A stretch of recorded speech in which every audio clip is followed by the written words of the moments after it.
There we go. That's about right.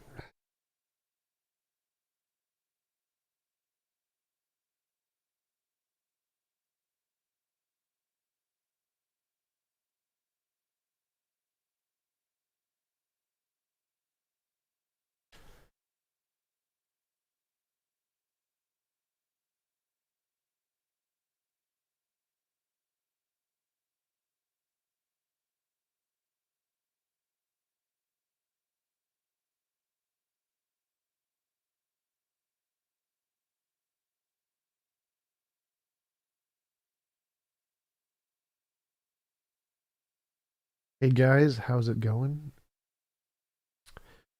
All right.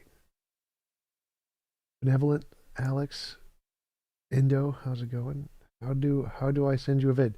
Indo, you can super chat it. Oh, that's probably what would work the best. Super chat a vid you want me to debunk, and I will prioritize that vid. Otherwise, you can just post it in the bottom of the vids you want debunked section on my Discord. If you post it in the bottom of the vids you want debunked section, I will get to it at the end once I'm done with all the other ones that are posted. Otherwise, you can super chat it, and I'll just go straight to it.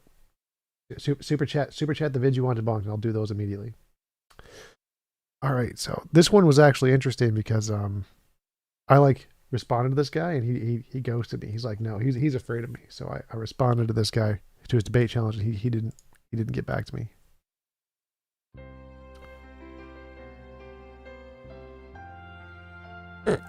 Love the music.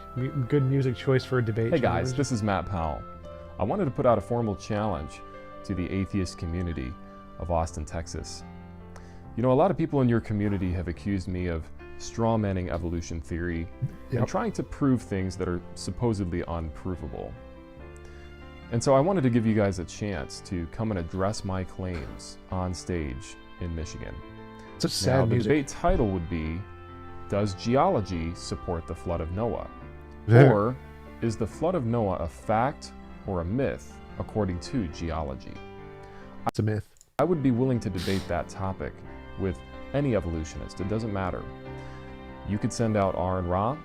Except me. Like I invited to debate you, and you backed down. You were afraid. You were afraid of me, bro. You could send out Bill Nye the Science Guy, Richard Dawkins, whoever you'd like to accomplish this debate and represent your side as the atheist community. So he's afraid of me. He refused to debate. I have no idea what this one is. How we got facial hair, or how we ended up having facial hair that grows out down here. Evolution literally teaches that our face and that our hair was created as a cushion, and that we were actually punched to the point where natural selection had to create a cushion in our face. That is weird. What? You look at what happens to UFC fighters when they get in the ring and they have a beard. Look at what they did to Jesus. They ripped his beard out. If you get punched in the face, it's going to cause your beard to deteriorate.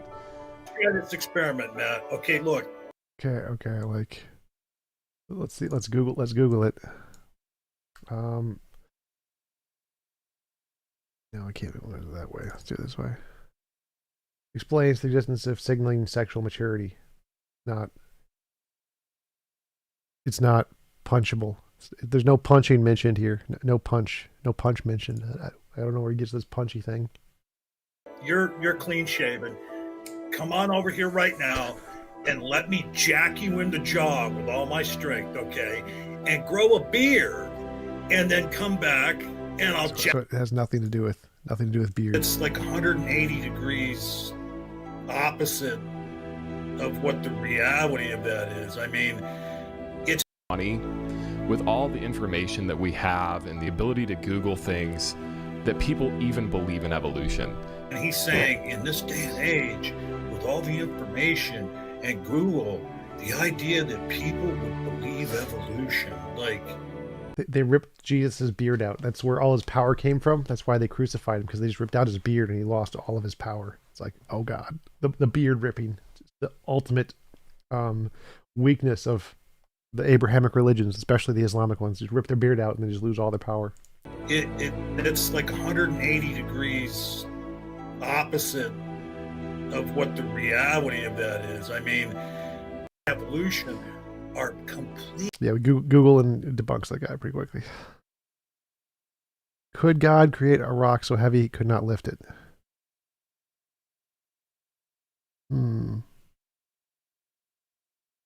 Today's question is, could God create a rock so heavy he could not lift it? In this video, I'll answer that question from a biblical perspective. Then afterwards, as always, I'll share some helpful resources, so stick around until the end.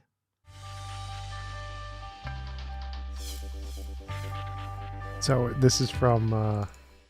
This question is frequently asked. This is from Got Questions Ministries. That's what this video is from. Got Questions Ministries. It's their YouTube channel. Got Questions Ministries. This is hilarious. Save this one for later. Favorites and response vids.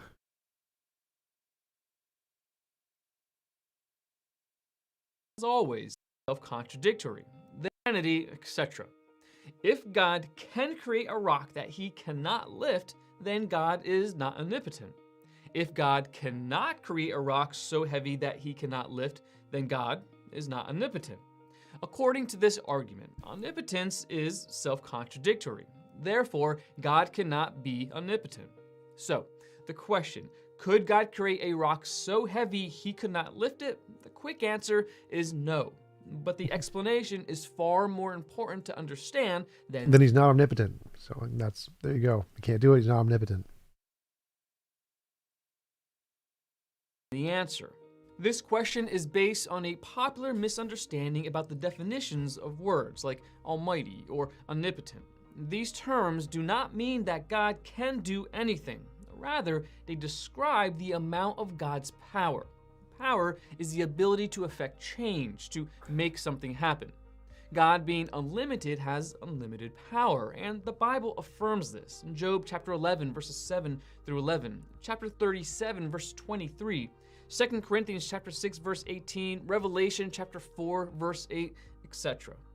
Therefore, God can do whatever is possible to be done. God cannot, however, do that which is actually impossible. This is because true impossibility is not based on the amount of power one has. It is based on what is really possible. It is not logically impossible to create a rock so heavy you can't lift it. So there was no logical contradiction there, and so he should technically be able to create a rock so heavy he can't lift it. There should be no issue here. This is not a logical contradiction. It's not like a married bachelor. It's not like a square circle. This is literally logically possible. So God can't do it, and it's possible that he's not omnipotent. Truly impossible is not made possible by adding more power. Therefore, unless context indicates otherwise, for example, Matthew chapter 19, verse 26, where man's ability is being shown in contrast to God's, impossibility means the same thing whether or not God is involved. So, the first part of the question is based on a false idea that God being almighty means that he can do anything. In fact, the Bible itself lists things God cannot do, like lie or deny himself. Hebrews chapter 6, verse 18, 2 Timothy chapter 2, verse 13, and Titus chapter... All right. Video on Bible contradiction number 77. Nice. Could you discuss the video of IP Bible inspiring philosophy, I'm guessing? All right, let's do the inspiring philosophy. Inspiring philosophy Bible contradictions. Bible contradictions number 27. Is there a 20? There's just 24 in the video. Is there a 27? 2, 16.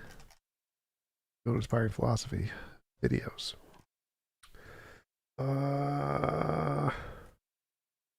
14, 13, 22. There's no 27. How am I supposed to do? Which one do you want me to do? No. Cosmic. There's no 27. It just goes up to 22.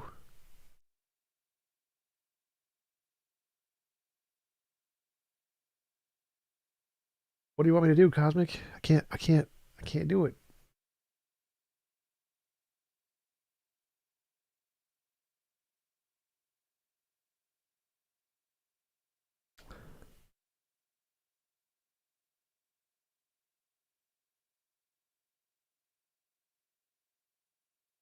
I'll wait for Cosmic to send his answer of which one he wants me to debunk, and then go back to this video. Till then, Today's question is, could God actually impossible? This is because true impossibility, the reason he cannot do these things is because of his nature and the nature of reality itself. God cannot do what is not actually possible to be done, like create a two-sided triangle or a married bachelor. so how is creating a rock so heavy you can't lift it a thing that is logically impossible that can't be done? You gotta explain that part. Just because words can be strung together. Jerusalem or Galilee? Jerusalem or Galilee? Search Jerusalem. Oh, I'll spell Jerusalem. God damn it.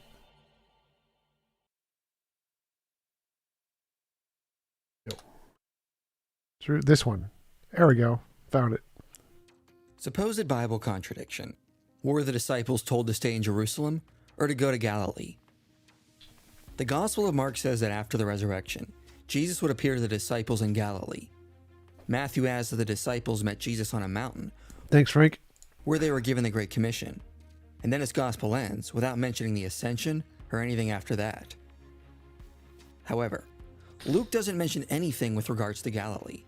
Instead, Luke 24 implies Jesus appeared to the disciples in Jerusalem. Then he told them to remain there, and then he led them to Bethany, where the ascension took place. And all of this is implied to have happened on the same day. The Gospel of John says there were appearances first in Jerusalem and then in Galilee. And he also never mentions the ascension. His Gospel ends by noting Jesus did many other things that were not written in his Gospel. So John's silence regarding the other events mentioned in the other Gospels is not an issue. The real tension is between Matthew and Luke, since Matthew says the disciples were to go to Galilee, and Luke 24:49 says the disciples were to remain in Jerusalem.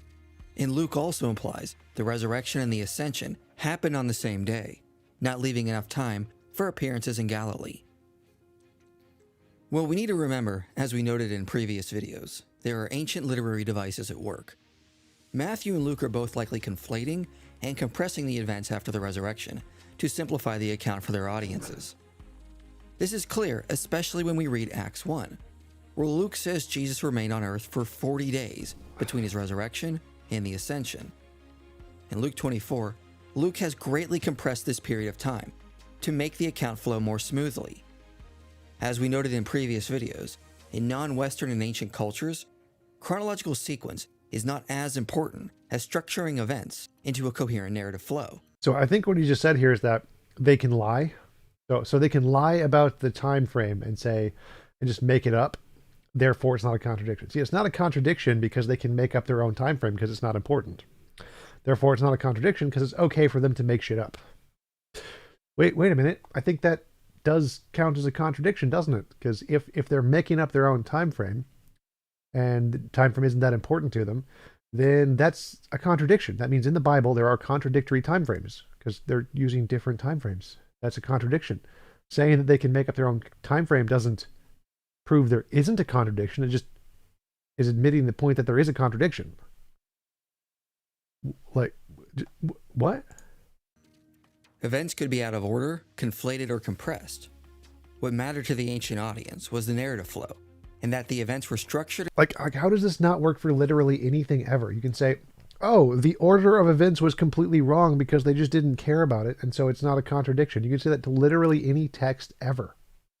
Like, any contradiction in any text, like Harry Potter died, Harry Potter did not die. They're just conflating different events. He died like 50 years later, but he didn't die in the story at this point. Therefore, it's not a contradiction.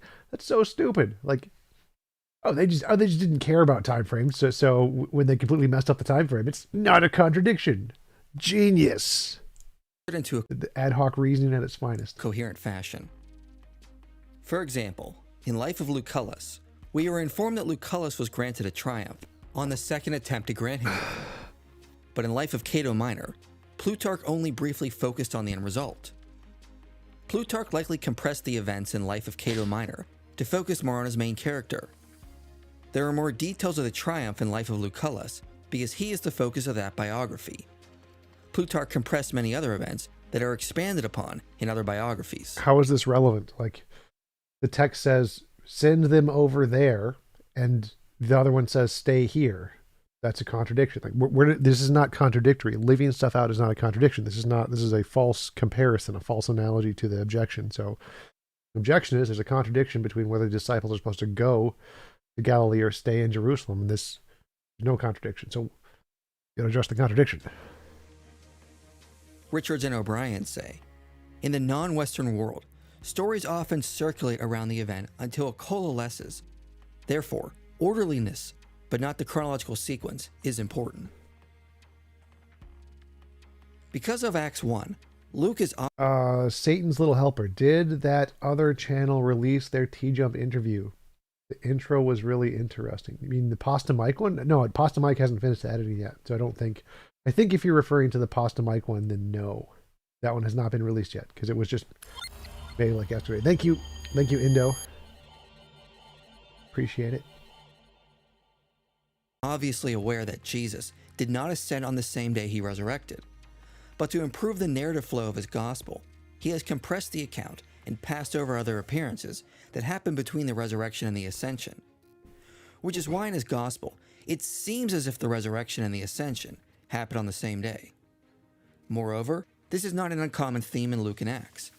We see other places where Luke jumps ahead, skipping over large sections of time. For the conclusion of his gospel, this was likely done to improve the narrative flow.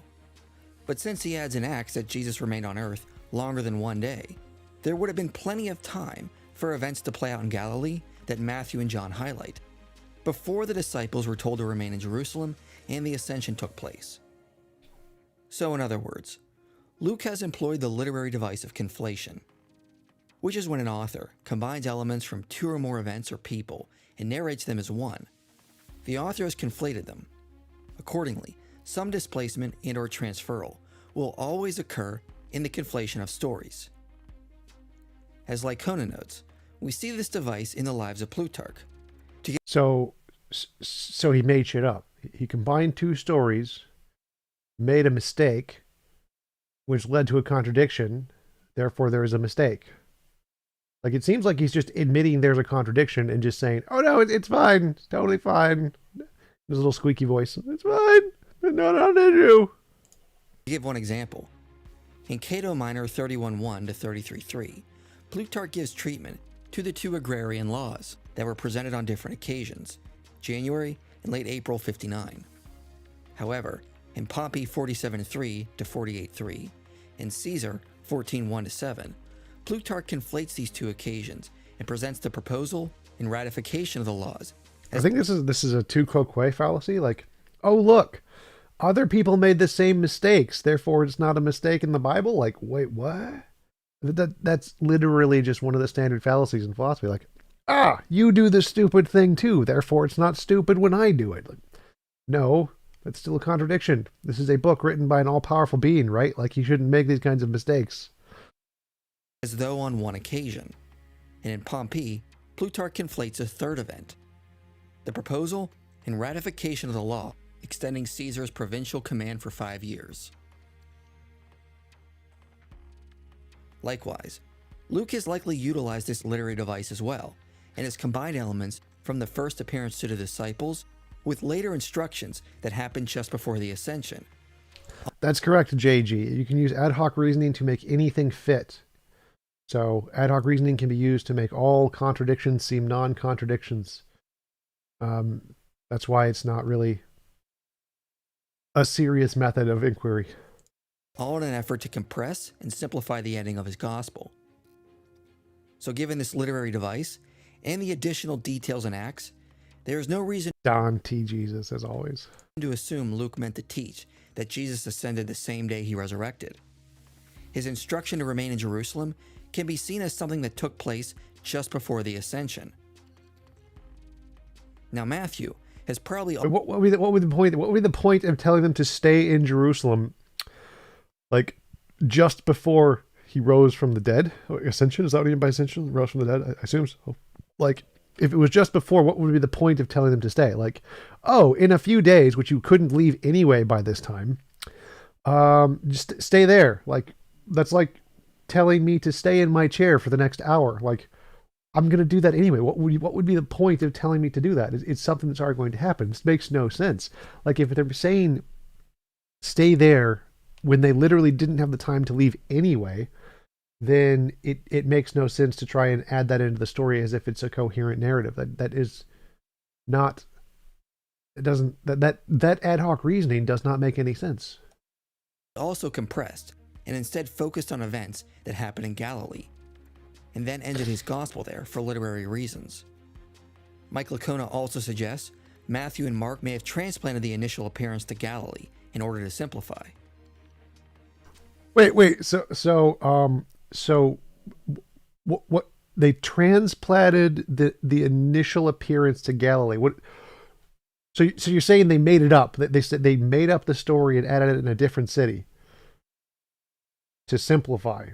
Again, it seems like he's just admitting there is a contradiction and saying, "Oh, it's fine. There's a contradiction, but it's fine. It's a literary device contradiction, not like an actual contradiction." Like I think that's his argument. Indo, I posted a link. It wouldn't. Okay, Indo, tell me what. Can you tell me which video it is? Like, just post the title and the location, and I can find it. Or Facebook me. You can Facebook me. Yeah, Indo, just in the chat, post the name of the video and who makes it. Normalizing atheism. Debunk Pasta Mike's objective morality. Well, you can add that to the bottom of the Vids to debunk list, or you can super chat me and I'll debunk it right now. Super chats get prioritized for debunk lists. But why does Matthew compress and end in Galilee without mentioning the ascension? The reason likely is, as Craig Keener notes, throughout his gospel, Matthew places a strong emphasis on the importance of Jesus' Galilean ministry. So ending in Galilee would fit with an overarching theme. Earlier in his gospel, Matthew cites scripture to show the messianic role the region of Galilee was thought to play. Second, Matthew also ends his gospel with the Great Commission, to proclaim the gospel to all nations, not just the Jewish population. Keener notes Galilee was surrounded by Gentile cities, and so Matthew, ending his gospel without mentioning the return to Jerusalem a few weeks later for the ascension, and instead ending his gospel with Jesus giving the Great Commission in a region where there were more Gentile cities, may have better fit with an overarching theme in Matthew, where he wanted to set up the mission of the early church. Merely choosing not to mention the ascension does not necessarily mean he didn't think it happened.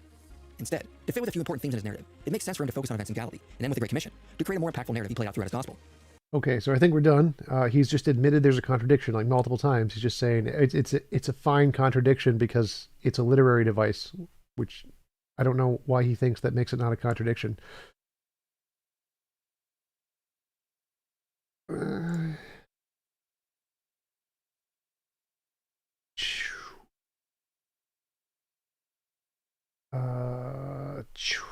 Chegwin Smith would like to see you confront street preachers. Confront heckle street preachers. I might be able to do that. They have some of those at the University of Minnesota, so I might be able to do that when I go back to the cash meetings. They have one on Thursday. So if I see any street preachers, I can definitely do that. But I don't know, how am I going to get footage? I have to wait. I guess I have to wait till I get a new phone so I can get footage for that. Because in order to heckle street preachers, I'm going to need to record it with something that's better than my phone. So, but yeah, I can definitely plan to do that. Once I get a new phone, I'll record some street preachers, some heckling and some street preachers. Together this way does not make the impossible possible. Absolutely, Cosmic, anytime. Anybody else want any videos debunked? Super chat me. Tell me what video. I'll jump to it right now. These things are contradictions. They are truly impossible in reality. Now, what about this rock? A rock would have to be infinitely large to defeat an infinite amount of lifting power. But an infinite rock is a contradiction, since material objects... That's not a contradiction. So there's no logical contradiction with an infinite material thing. That's not a contradiction. So fail. Cannot be infinite. Only God is infinite. There cannot be two infinites. So that also not a contradiction. Having two infinites isn't a contradiction. There can be many different infinites.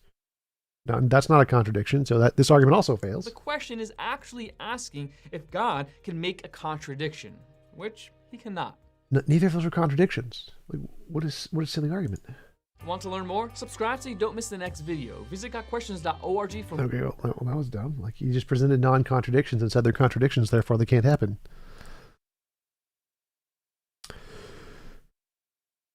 Jay Dyer. Oh, wow. This is 2 hours long, though. Oh, my God. 2 hours of Jay Dyer. That's a little much. Make these kinds of statements.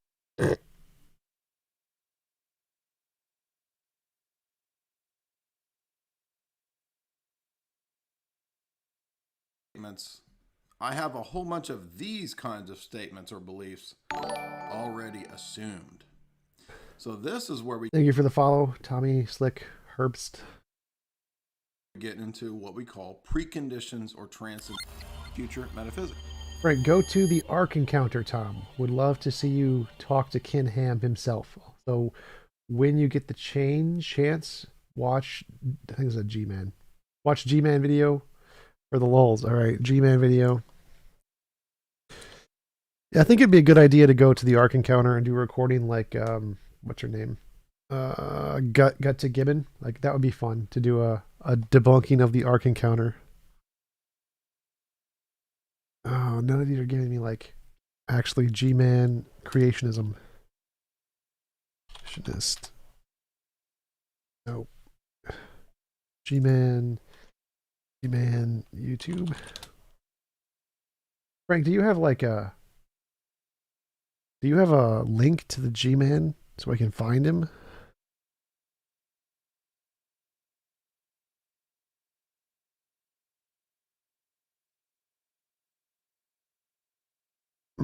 G-Man. That's definitely not him. There's so many G-Mans that aren't like the religious guy. I can't find the religious one. Thank you, Tobias. Appreciate it.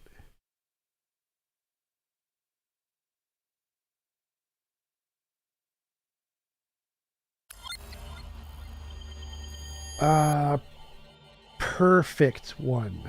The rock question is posing a logical impossibility because it's asking if God can have an intention to counter his other intention. No, I mean, that wouldn't be a contradiction. Like, I can limit my own power or create something more powerful than myself, and therefore it would technically, like, it would prevent my one desire could overturn my other desire. There's no logical contradiction there, so it wouldn't be a contradiction.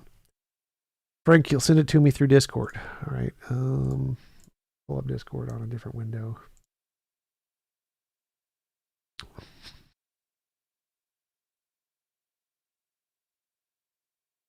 Frank. G-Mans. Do a G-Mans. Oh, God. How did G-Man get 2K subs?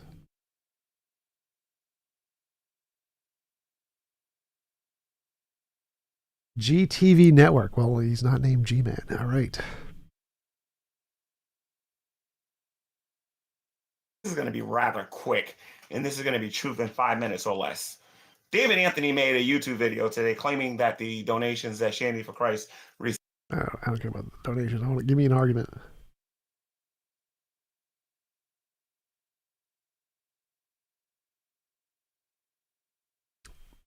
Does he present arguments on here? Like, what? Most of this is like weird. Why 3 hours? Wow. What atheists will not tell you. Oh, God. You want to have a rap battle? I'll stand in for Paul. Yeah. Difficult questions. Why? Why do the atheists avoid these kind of conversations? You want to know why? Because they would have Let's go back. All right. The Jesuit post that I've been asking everybody to take a look at. Debunk any Matt Slick vids as precursors for Friday. Debunk any Matt Slickers. All right, I put that at Matt Slick YouTube. All right. Put that one up next. Oh, he's only got 1.4K. Wow.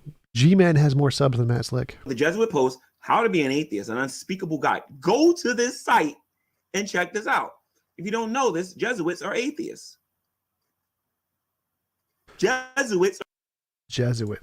I don't know that. Jesuit meaning member of the Society of Jesus, Roman Catholic Order. Appreciate your work, T-Jump. The pastor is an uncle of one of my friends. Video is cringe. There's a guy by chance. Teratonic, which, can you send me the link on Discord or something so I can find it? I wonder if I can see it somewhere, like the YouTube. Let's go to the YouTube, see if I can find it there. YouTube. Derp.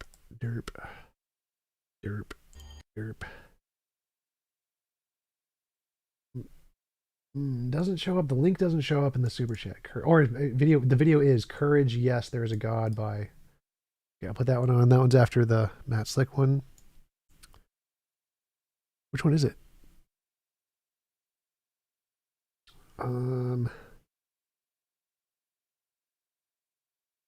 Check your DMs from Wasp on Discord. Wasp. I have a Wasp.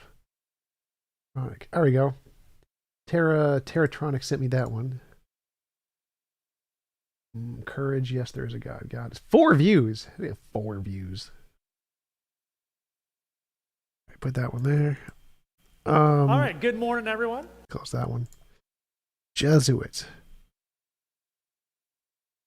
Jesuit says it's a Roman Catholic. Jesuit, like, what do Jesuits believe? Jesuits are an apostolic religious community called the Society of Jesus.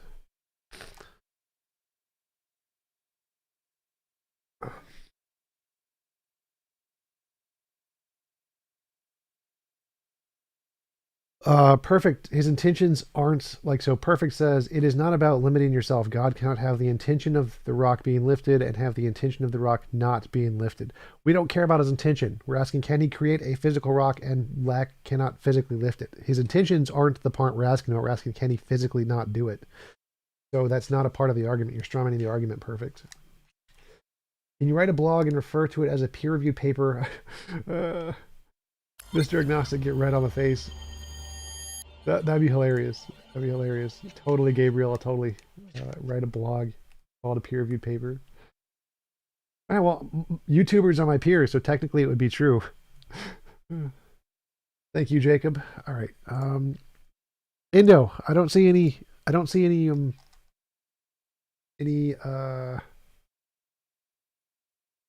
I don't see any messages from What's Up or Wasp or anybody. Like, I got no messages from you. Got no messages. Send it to. So can Frank, if you see Indo, What's Up? You give me his link.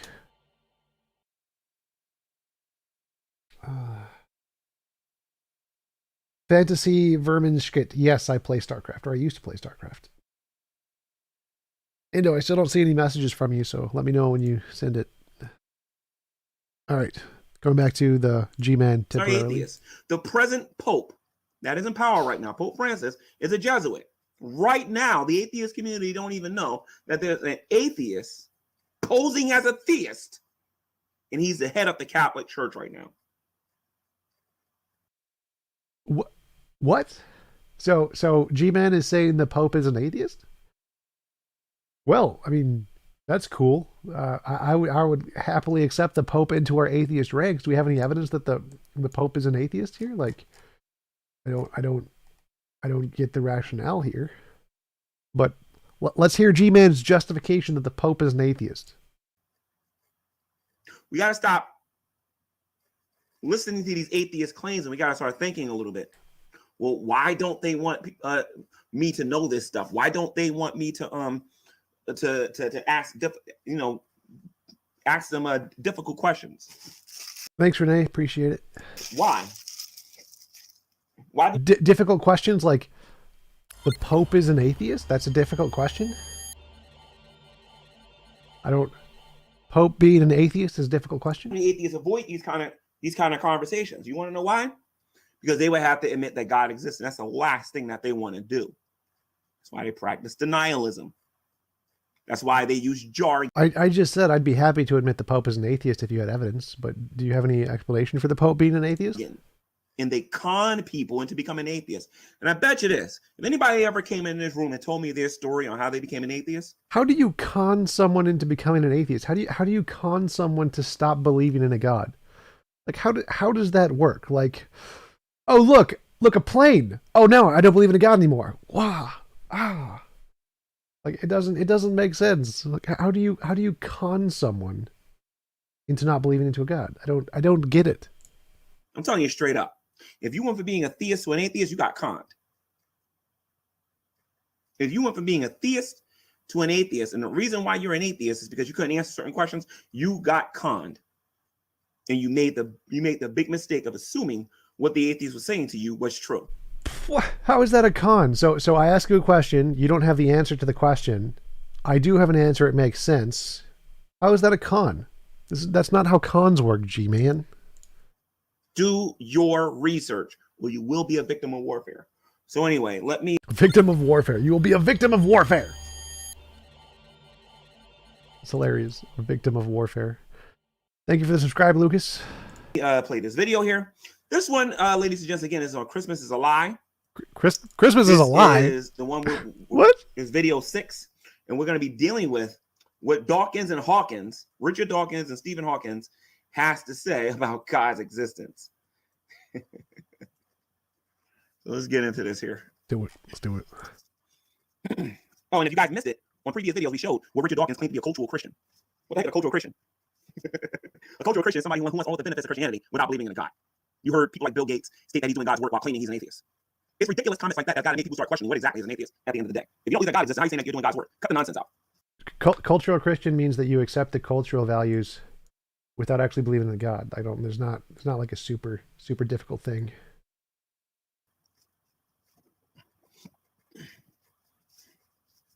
From the Latin ex estere, which means ex means. I'm sorry, one more thing. And this is a shout out to Shock of God. How you doing, brother? Appreciate those kind words that you gave me. Perfect. Still harping on the God lifting a rock thing. If God is omnipotent, then his will be done. If he wills something, he has an intent. Then it is so. Please understand, I'm just talking about the logic of the comic book. Perfect. No. So again, the point here isn't about his intentions. We don't care what his intentions can do. The argument is can he create a rock which he can make, like he can intend it to be something which his other intentions can't do. So time one, he intends to make a rock so his other intentions can't lift it. Can he do that or not? It's not a contradiction. It's not saying at time t he both wants to do something and does not want to do something. There's no logical contradiction there. There's literally not a logical contradiction. Shock of God has a challenge going out there for those of you who are interested. Can you prove that atheism is accurate and correct? If you can do that, Shock of God would love to hear from you. You can go to his YouTube channel, you can show him why atheism is accurate and correct. But we all know that you can't prove that. So let's continue. Well, you can't prove anything with 100% certainty, but it has all the evidence that supports it. Out of, and stere means to stand. Can you prove God? No. Philosophically, centuries ago, going all the way back to Plato and before Plato. What did he say?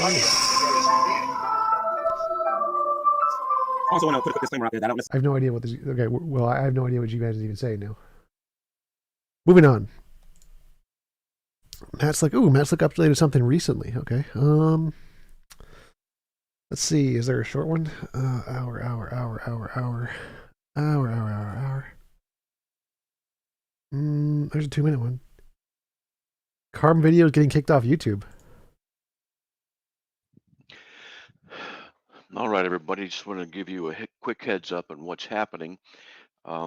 This shirt, incidentally, Make 1984 Fiction Again is apropos. It looks like I'll be getting kicked off of YouTube here pretty quickly, at least in the Carm Videos area. We have a lot of subscribers there. I'm letting people know so they can go ahead and go to another web system that we have, or video system that we have. And what I'm going to do is share the screen here really quickly. And all right. Do some Matt Slick. Courtesy of Don requesting to debunk a Matt Slick video. We are doing a Matt Slick video. I'm using a new format here. So I'm hoping everything will be fine. And I know that the video is a little bit blurry. I do not know why. Well, Lucas, just subscribe and unsubscribe just to get your name on screen. Abusing that algorithm. The same equipment I've been using for a long time is still in place, and we're having to do something. I'm using Zoom right now. What I'm going to do is start a series on the New Age movement. And what I'm developing here is a series of slides. I'm going to share the screen and do 10 slides and put it up on Patreon here. What I'm going to do is go through things on a weekly basis and start just doing a teaching series on different topics. The slides are there for you to be able to see, and I'll probably end up putting these things up on Carm later on as well. But we'll see about that. So nevertheless, I hope you bear with me as I'm learning this new technology here. What I'm going to do is share the screen, and then hopefully all we're going to do is go through the material here. So there we go. I'm now sharing the screen. As you can see, what it is the New Age, and this is the New Age movement, of course. And let's just jump right into this. What the New Age is it's an interesting kind of a movement. Just think of relativism that is embedded inside of a religious veneer. So it's a religious kind of relativism. And it involves various practices, astral projection, which I used to try when I was a young man before I became a Christian, and I may talk about that later. Necromancy, which is contact. Necromancy? Necromancy? Necromancy? I think it's called necromancy. Necromancy. The dead, but so is channeling, which is dealing with past live people and trying to contact them and have them speak through you. Like, I don't know, some particular Jew rising from the dead, or I don't know, seeing and speaking to some particular Jew after he's risen from the dead. I think both of those things would count as like necromancy or astral projection. Like astral projection would be, I don't know, leaving your body and your spirit to go talk to something. Like that's happened in the Bible a few times. So it seems like these are Christian things. Or through some other medium. Sorcery is a means of contacting the dead, contacting new information, finding spirit guides, various things, often is done by incantations. Contacting the dead, you mean like, I don't know, praying to Jesus. Getting new information, like, I don't know, praying to Jesus. New Age sounds a lot like Christianity. Let's keep going. By using methods of summoning spirits through spells, through various word chants, crystals, visualizations, meditations, and things like that. The New Age teaches on issues called universal energies. And what they teach, what the New Age movement kind of says is that the universe itself and God are basically one and the same. Now that's pantheism in the next word there.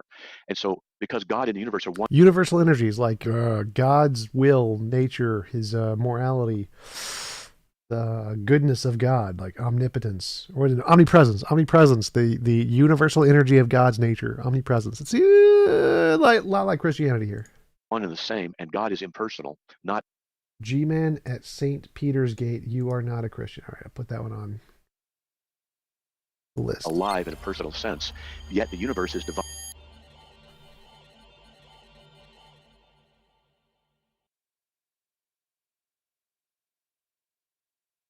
Okay, Frank sent it to me on Discord.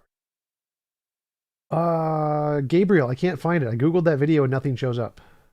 Like, just which G-Man at St. Pierre's. Nothing shows up when I try to put that in. You are not a Christian.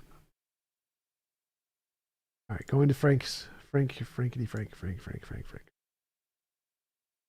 Instagram.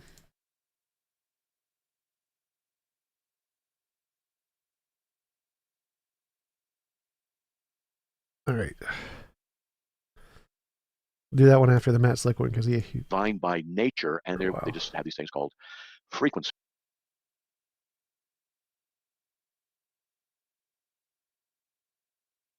Gabriel, send me the name, the title.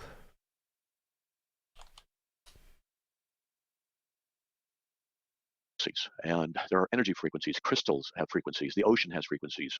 And they want to get in tune with these frequencies. And different New Agers have different frequencies within their bodies that they have to get in tune with in the universal Christ consciousness. How is that different from getting in tune with Jesus? Seems like you're getting in tune with Jesus. Seems like the same. In crystals. Oh, look at this. One world religion, one world government. Like Jesus being the king of the world. This sounds very much like Christianity. I don't know what the last one in is, though. meditation, in harmony with nature, and various things that they want to get in contact with. And that's based on the issue of pantheism. They also teach self-divinization. Now think about this, because pantheism is the case. Pantheism says that God, who is divine, or the thing that is divine in New Age movement, pantheism and the universe are basically one and the same thing. So because of that, we are in the universe, and therefore we are divine as well, because the universe is divine with God. So kind of like how we have a piece of God in us, and we're all holy. We have godliness in us. He made us in His image. Is that like that? Theism. And this necessitates logically that we are also divine. And then it also emphasizes a one-world religion, Not unlike Christianity. one-world government with Not unlike Christianity, where it says Jesus is the King of all the world. the arrival of Lord Maitreya. And we'll get into that later on down in the series. So this is the basic idea of what the New Age is. And I've been to 2 New Age conferences. So like all of those hit Christianity exactly on the head, exact same, mirror for mirror. Communion, yes, eating of the dead. They're cannibals. They're cannibal Christians too. So Christianity has some extra crazy involved. And there's fascinating things. People want to get energy. They want to get power. They want to become influential. They want to find wisdom, special knowledge. They will reject the idea of Christianity. They will reject absolute truths, because in the New Age movement, since you are divine in yourself, self-divinization, therefore truth is something that is derived out of your own essence and nature. And you create your own realities because, hey, we're divine. Let's move on to the next slide here. What the New Age is a movement from it's a celestial change in the heavenly bodies from the Piscean age to the Aquarian age. Pisces is the fish, and Christianity symbolized by the fish. And now they're leaving it behind and evolving into a better understanding to move into the age of Aquarius. And the issue here is that there are constellations. The Earth is moving through space. Our galaxy is changing, moving into a new celestial realm. It sounds like Jesus' second coming. So apparently Matt Slick is critiquing New Age, saying it has all the similarities of Christianity, which is pretty funny. Interesting take, Matt. All right, next one. Audio. Arguably, we live on the only planet that can pertain life. The only Pertain? The fuck does pertain? That's not a word. Pertain.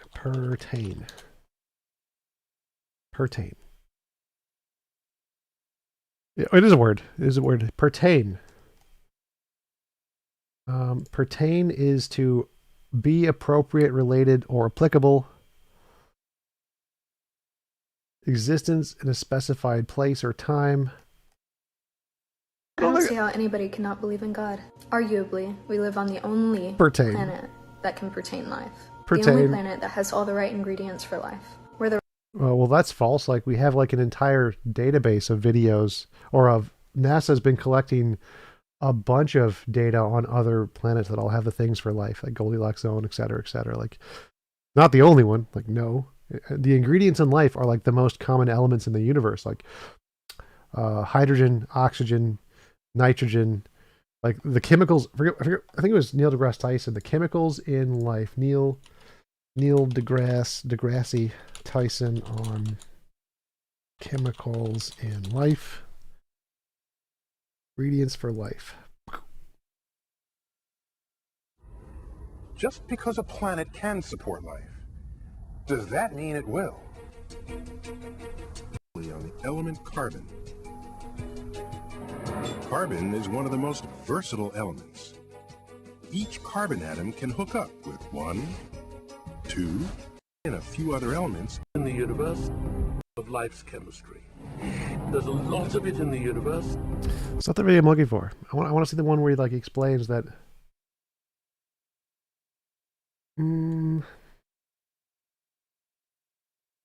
All the chemicals in life the same as universe, something like that.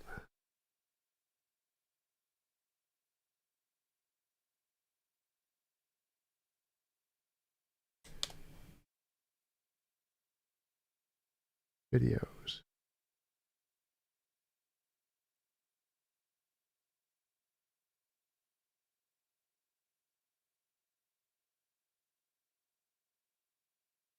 Maybe this one. Let's look at the cosmic abundance of Here we go. elements. This is the one. In the universe, the number one element is hydrogen. Next, helium. Next, oxygen. This is in order of abundance. Next, carbon. Next, nitrogen. Next, perhaps the most important element of them all, you see it in most lists, other. Yeah, there we go. Now, what about life on Earth? Let's see, what's the number one element in life on Earth? Hydrogen. Well, how does that happen? Well, because, as we know, at least, human life, you learn in biology class, is mostly water. And water is H2O. H2O. The H2. H is hydrogen. Okay? How about next? Oh, no, not helium. Why not helium? Well, because helium is noble. We learned that earlier this evening, didn't we? So helium is not in us. You can inhale it. You sound like Mickey Mouse, but it won't interact with us. So even if it were available to us, there's nothing you would do with it. So it's in the universe, but not in life because it's not chemically active. What's next? Oxygen. Next, carbon. Next, nitrogen. Next, together, other. Life on Earth is one for one, in sequence, made of the most common ingredients in the universe. Boom. I don't see how anybody cannot believe in God. Arguably, we live on the only planet that can pertain life. The only planet that has all the right ingredients for life.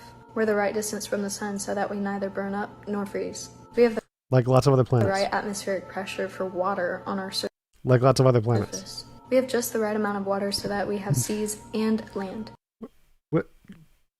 So it doesn't like flood everything? Like all planets have, if they have water, have seas and land. It's usually just under the sea, like lots of other planets. We have just the right amount of oxygen. Given just a little bit too much, we'd all suffer from oxygen toxicity. Given any less, we would all suffocate. No, there was actually a recent video I watched talking about how there are differences in the oxygen amount in the atmosphere at different times, which caused extinction events and caused much bigger bugs. So there's actually a decent variation in the oxygen in the atmosphere. So life can exist with lots of different combinations of oxygen, even though there's no oxygen. The Earth rotates, tilts, and orbits just perfectly so that we have seasons, days, and nights. You don't necessarily need those for life. The gravitational pull of the sun is so perfect that we'd neither drift off into space nor fall off the surface of the Earth.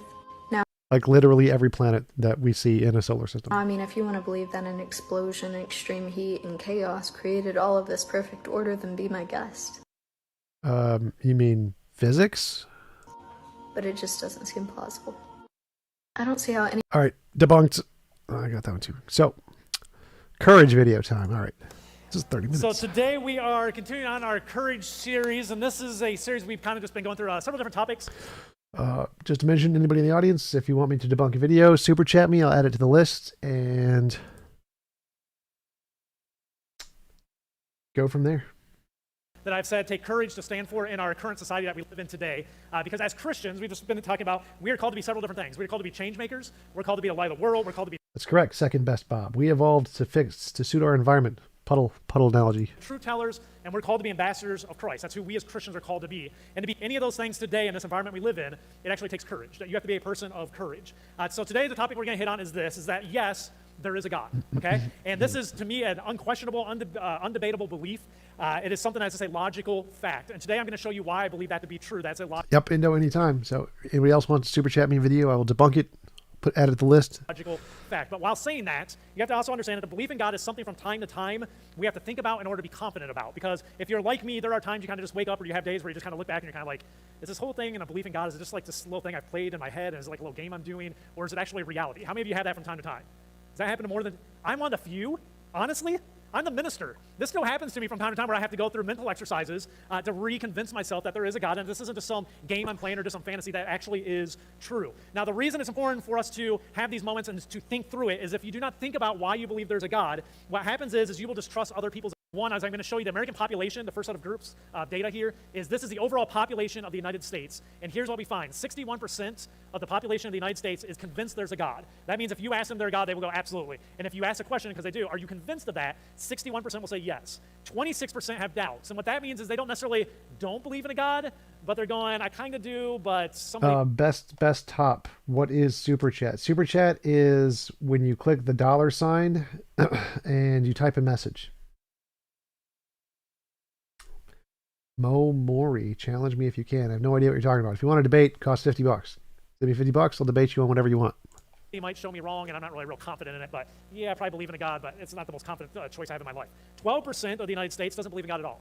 So they typically be classified as atheists, but not everyone's dogmatic that way, so they don't believe in a God. So they might not have the label atheist, but they don't believe in his existence. Now, here's what's interesting. I'm going to give you two more groups now. The next group I'm going to give you is among biology and physics professors in American colleges. Here's how it breaks down among biology and physics professors in the United States. 7% of them are convinced there's a God. Okay, 7% convinced. 21% doubt there's a God, 21% have doubts, meaning could be, couldn't be, not really sure. I have some doubts about that. 6 minutes is where you get to the argument. Okay, I like this part. He's reading the poll about how the higher up intelligence you go, the less religious you go. So I like this part. 72% don't believe there is. They are confident there is no such thing as a God. All right. Here's the next group: philosophy professors in the United States and American colleges. 14% are convinced there's a God. 13% have doubts, and 73% don't believe. It says there is no God. Philosophy. Now, the reason this is important to understand is because of these numbers. Science is going to tell you there is no God. Why? Because the people running the sciences don't believe there's a God, and so because of confirmation bias, are going to tell you. Well, no, it's not because of the scientific professors are going to say it. It's because the evidence said this. There is no God, and try to convince you there is no God. But the word science today, you have to understand the meaning of it has changed even from like a decade ago. So when you hear the word science, I use a quotation today. When you hear the word science today, the meaning of science has changed as if this affects the evidence. Like what? It's not what it once meant. This guy's a pastor. Pastor. This is a pastor guy. That's his credentials. Pastor. Science today doesn't really. Hey, Myth Vision, how's it going? Myth Vision podcast going to be on the Myth Vision podcast tomorrow. Mean evidence, data, or facts, but rather it's simply the opinion of a scientist. That's usually what people are referring to when they refer to science, is the opinion of a scientist. When people refer to science, they're referring to the opinion of a scientist. Yes, perfect science. You don't see the $sign. It's like it's below the chat. Best top. There's the smiley face, says custom emojis. Then there's a show your support for T-Jump, and then a create a poll. All right, maybe that one's. Probably, I'm the only one that says create a poll for.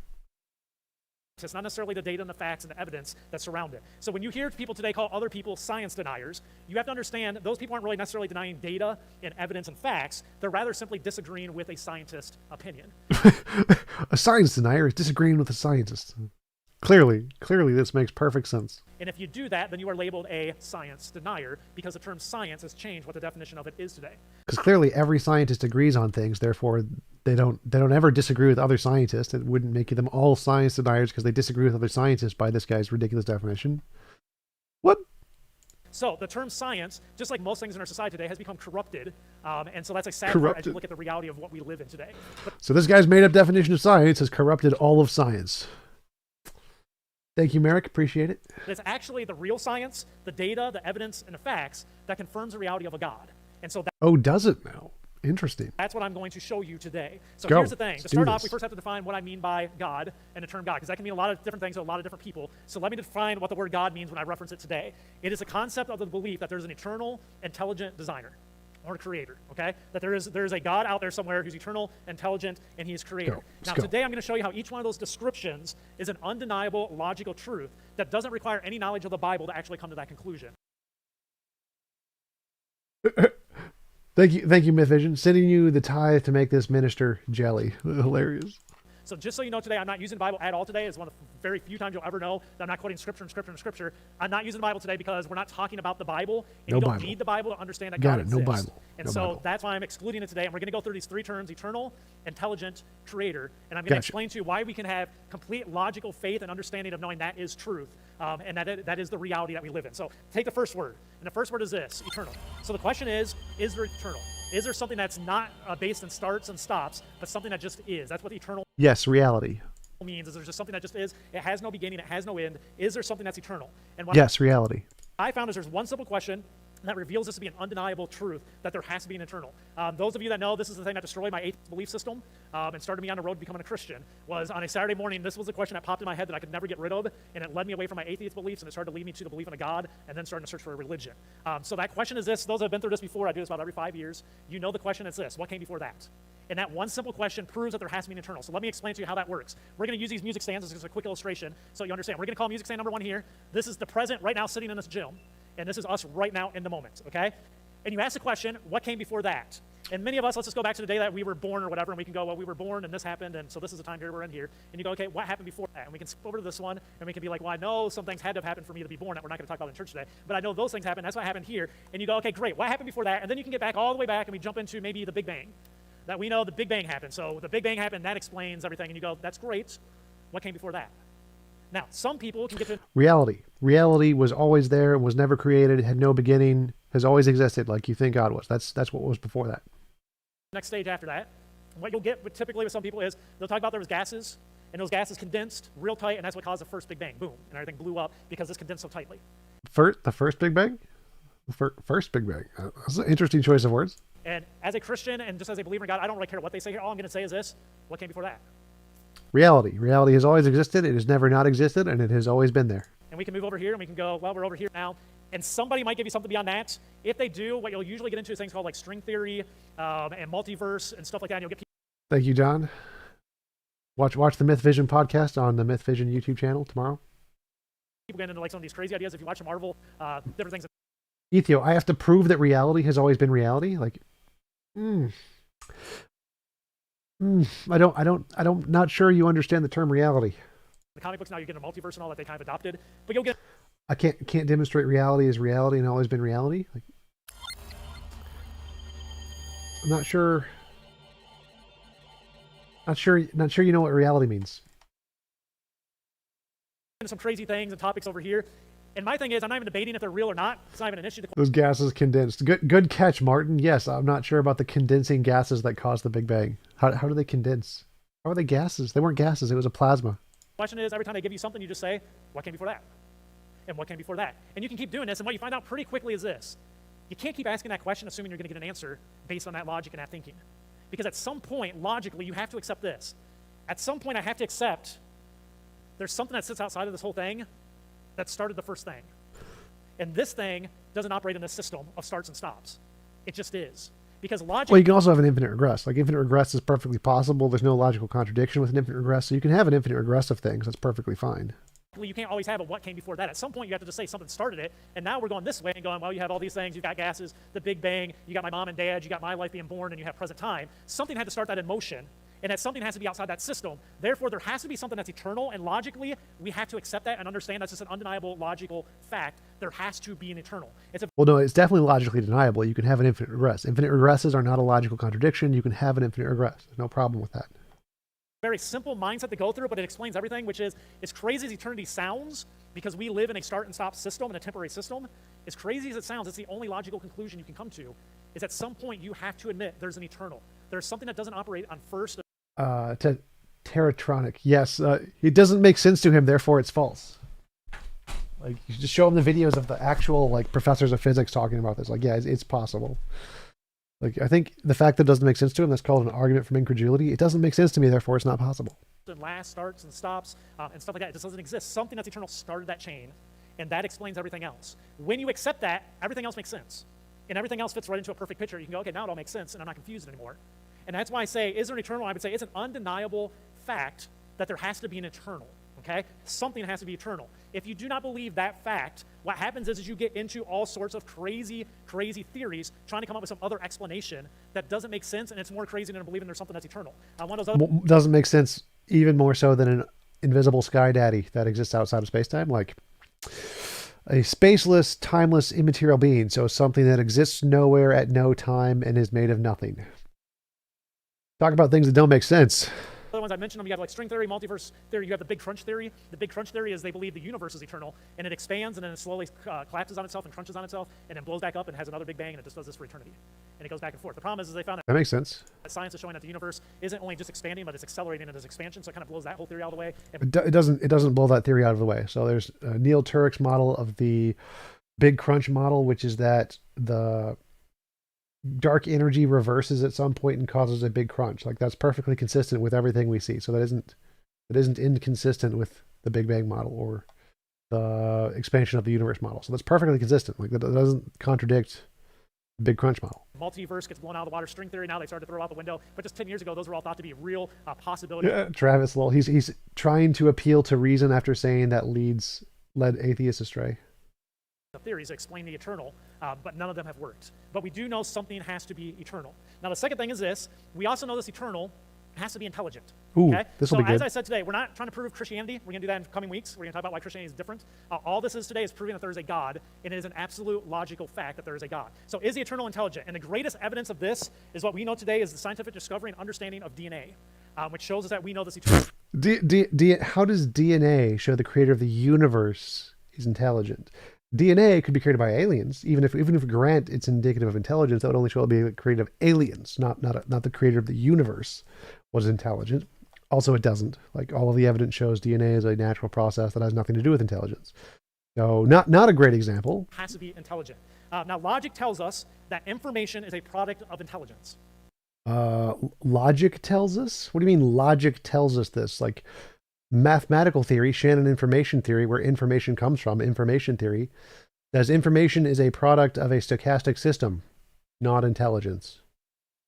Also in physics, information is a product of a physical system, not intelligence. So in all of the actual academic fields, information has nothing to do with the mind.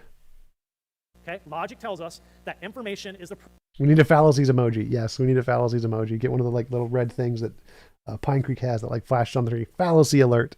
It's what's created from an intelligence. If you trace information back to its source, you will always come to a mind. What that means is if you pick up a book and you can read it and it makes sense, you're going to assume it had what?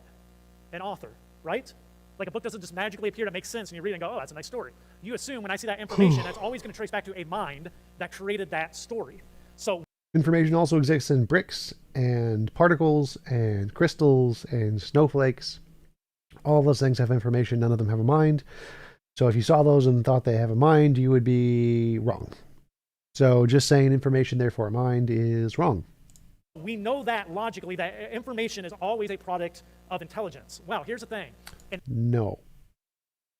Stochastic system, Shannon information theory, 1958 paper. It's not a product of mind. Stochastic system means random system. Every living cell on this entire planet, there's what's called DNA, as we know. And DNA is literally an instruction book for the development of life. Now, I'm going to give you some interesting basic information about DNA, which just blows your mind that we don't hear too often, but here's just some basic information. Your human body, so each of us sitting here, have somewhere around 37.2 trillion cells that make you up, okay? 37.2 trillion. Did you see the other video linked in Discord? Scarzy, which, like, there's a bunch of them. I don't know which one you're talking about. You need to be more specific. Cells. That means our national debt could give $1 to each of our cells. Okay? So I think our national debt's around 30 trillion now, isn't it? Something like that. Is it 20 trillion or 30? Does anyone know? Is it 28, 29? Okay, so we're close. So we're almost getting there where we can give each cell of our body $1 bill, and they'll be happy with us. Okay? But here's the thing: your body's made up of 37.2 trillion cells. In each one of those cells, you have 6 billion lines, and we'll call it lines of code of information. That's your DNA. You have 2 complete copies of your entire design in each one of your cells. So of those 37 plus trillion cells, in every one of those cells, you have 6 billion lines of information that make up 2 complete copies of all the instructions for your body to be what your body is today. It turns some cells off when they need to turn off and turns others on. It creates different parts of your body so they all work together to create your fingers, your toes, and the different aspects of your body, your blood cells, your white cells, your red cells. All that information is in every single cell. Information out of mind. Information out of mind. Information out of mind. Information out of mind. Life just started on its own. Information out of mind. Creator, because of the design we see in the creation. Single cell organism we have. Here's the next argument. All right. Now, lastly, we know that there is a creator because of the design we see in the creation. So we know From Inspiring Philosophy, it is your server under channel Vids you want debunked. Yeah, there's a big list of those. I'm going through those one at a time, Scarzy. If you super chat, I will just go immediately to whatever video you want. Otherwise, I just go through the list one at a time, whichever one's next. Oh, there has to be an eternal intelligence. And I also say he's a creator. And the reason for that is this. I'm going to show you a picture here. This is a picture of, does anyone know what that is? Okay, Hoover Dam. So that's the Hoover Dam. So let me give you some information about the Hoover Dam. The Hoover Dam right there stands 726 feet tall, and it is 1,244 feet wide. At its base, so at the bottom of that, very down at the bottom, it is 660 feet thick of concrete. To give you a perspective on that, I figured this out this week. That would be from the back of this wall to the other side of the house across the street, the first set of houses to the middle of that street. That's your 660 feet. So it's a little over 2 football fields that you would get. That's the base, how thick it is of concrete. If you just put that in your mind, it's crazy to think about. At its top, it's 45 feet thick, which would be about a little bit less than the distance between these two curtains. So at the top, it eventually goes from that all the way up into something that you can drive about 4 car lanes across. I think they actually have 2 on it, just one-way traffic, but you can put up to 4 car lanes on there. It is made of 3.25 million cubic yards of concrete when they first made it. That's enough concrete for a full-size highway to run from New York to LA with having extra miles to go. Okay? Is that not amazing? That is the Hoover Dam. Okay, now here's the thing. If you walk out of the woods and saw the Hoover Dam, so let's say this is your perspective, you're walking out of the woods and that's what you see out in front of you. Would your assumption be that someone built it or it just simply happened to be there on its own? Yeah, someone built it because there's no natural process that produces it. So what does this have to do with design? Your universe is not analogous to the Hoover Dam. Honestly, you walk out of the woods, you've never seen this thing before, you have no clue what it is, but you see this picture and you see it with your eyes. Is the natural assumption somebody built that? Holy cow, look at that thing. Somebody built that. Or do you go, man, that's a weird random act of whatever happened there? That's not what you would do. In all honesty, that's the belief system I used to have. And I would have slapped myself now, going, Scott, what was wrong with you? At the time, I thought I was smart. I thought I knew what I was talking about. Now, as I look at some of these things, I go, it was crazy to have some of these things. Here's the thing. The rejection of... What does this have to do with the universe? The universe is not analogous to the Hoover Dam. The Hoover Dam is designed because there's no known natural process that can produce the Hoover Dam. We know minds can produce the Hoover Dam, therefore it's rational to conclude it was designed by a mind. What is this analogous to about the universe? The belief of a God demands that you have to believe that just randomness produced the Hoover Dam, which is insanity. The Big Bang Theory does not hold that the Hoover Dam was produced by randomness. It doesn't make sense. And the Hoover Dam is nothing compared to the complexity that we see in the design of the universe and all that's within it. Even just take the human body. That build there is nothing compared to your body. The amount of information... Complexity is not indicative of design. Complexity is just a system. Any random system can produce complexity. So this is, again, not analogous to the universe. The information it took to build that is nothing compared to what's in one cell of your 37 trillion in your body. Not even... It's more complex. Anything complex must be designed, except there are things far more complex, like brains, which aren't human designed. Solar system, more complex, not designed. Physics, more complex, not designed. Particles, complex, not designed. Virtual particles, complex, not designed. Quantum mechanics, not designed. Complexity does not mean design. In comparison, it's not even on the same plane to look at the intricacies of the information and the design that is built into it. But to believe that there is no creator, you have to believe that's random. And it's insane. So, or determined. Like it could be determined by physical forces and not random. The close thing. Here's the thing. Nano, where do you post vids to debunk? You can super chat me. If you super chat me, I'll just do your vid next. Otherwise, you can just put it at the bottom of the vids you want debunked section on Discord. Link to Discord is in the bottom right of the screen, right here. It says join link discord.io/tjump. To believe that there is no God, you have to hold 3 illogical beliefs. The first one is this. You have to believe that something came from nothing.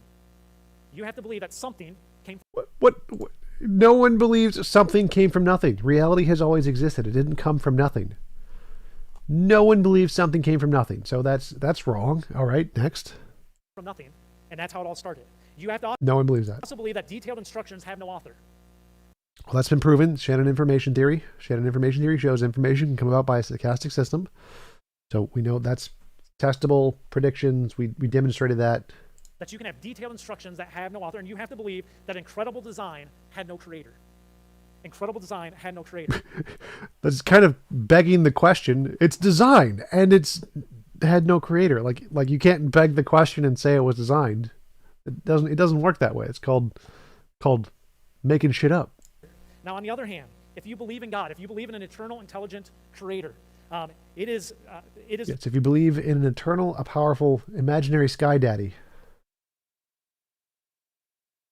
I'm 100% sure someone out there believes it. That's probably true, Wolfgang. Probably some crazy person believes that. But when I say no one, I mean like in the academic scientific community, in the atheist community, like they don't believe that the universe came from nothing. That's not a physics thing. To trust logic and accept the evidence, the data, and the facts that we know that science has discovered and provided to us. It's just following the science to believe that there is a God. The existence of an eternal, intelligent creator is an undeniable reality, and we have to have the courage to proactively stand for that truth in our society. Okay, so I think we debunked all of his silly arguments. Let's move on to the next one. Did you ever find the G-Man video? G-Man. I could probably just look at G-Man's YouTube channel again, see if I can find the G-Man video. Derp.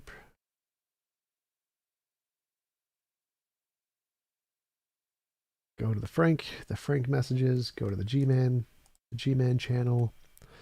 Google, you are not a Christian. Search. He's got a picture of freaking, look at all those pictures. That's crazy. You are not a Christian. Video response. Nope. Goes to St. Peter's. Janet, nope. Slavery, nope. I still can't find the G-Man video of the one in St. Peter's Gate. St. Peter's Gate, G-Man. St. Peter's Gate. G-Man, St. Peter's Gate. Nope. I can't find the G-Man St. Peter's Gate video.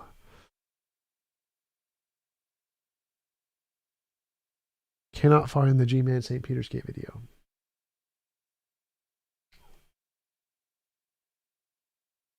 I can do this one. This one. I don't know what I can find. That is a very fluffy jacket. Okay, this should be GTV.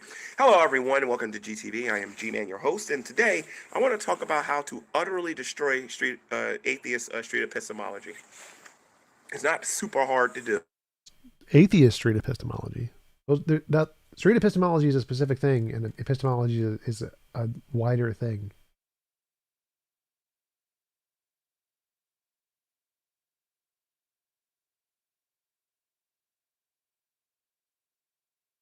ZPD, there are no scientists believe something came from nothing. That's not a thing. Not a thing in physics.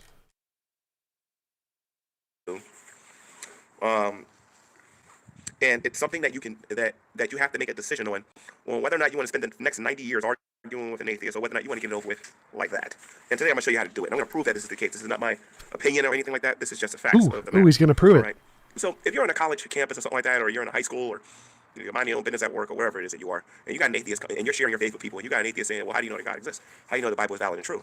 How do you know the Bible is something that can be used for moral things? How do you know that the books were written by the people? How do you know? How do you know? How do you know? How do you know? How do you know?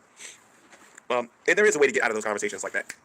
And by the way, thank you for Cable Eastward for reminding me about that. Happy New Year to everyone. I hope your 2020 is awesome. Give me 1 second here, guys. This is definitely a better position right here. Okay, cool. So I want to talk about how to destroy atheist epistemology. I'm not going after nobody personally or nothing like that. I'm going after the argument. So let's go. Hold on to it, okay? Okay, so again, you got these atheists that are always asking, how do you know that God exists? How do you know that Jesus was a real person? How do you know he walked on water? How do you know he rose from the dead? How do you know? How do you know? How do you know? How do you know? Well, before I let everybody know how to destroy an atheist epistemologist, or a person practicing atheist epistemology, you got to ask yourself as a Christian question. Epistemologists? They're epistemologists. How does an atheist know that we're breathing in air? We talked about this before. How does an atheist know we're breathing in air? Well, I mean, we have chemical things that can like suck in the air and that we breathe, and then decompose it and show what it's made of. I mean, we can also just breathe like, I'm breathing in something, and that something is called, I don't know, air.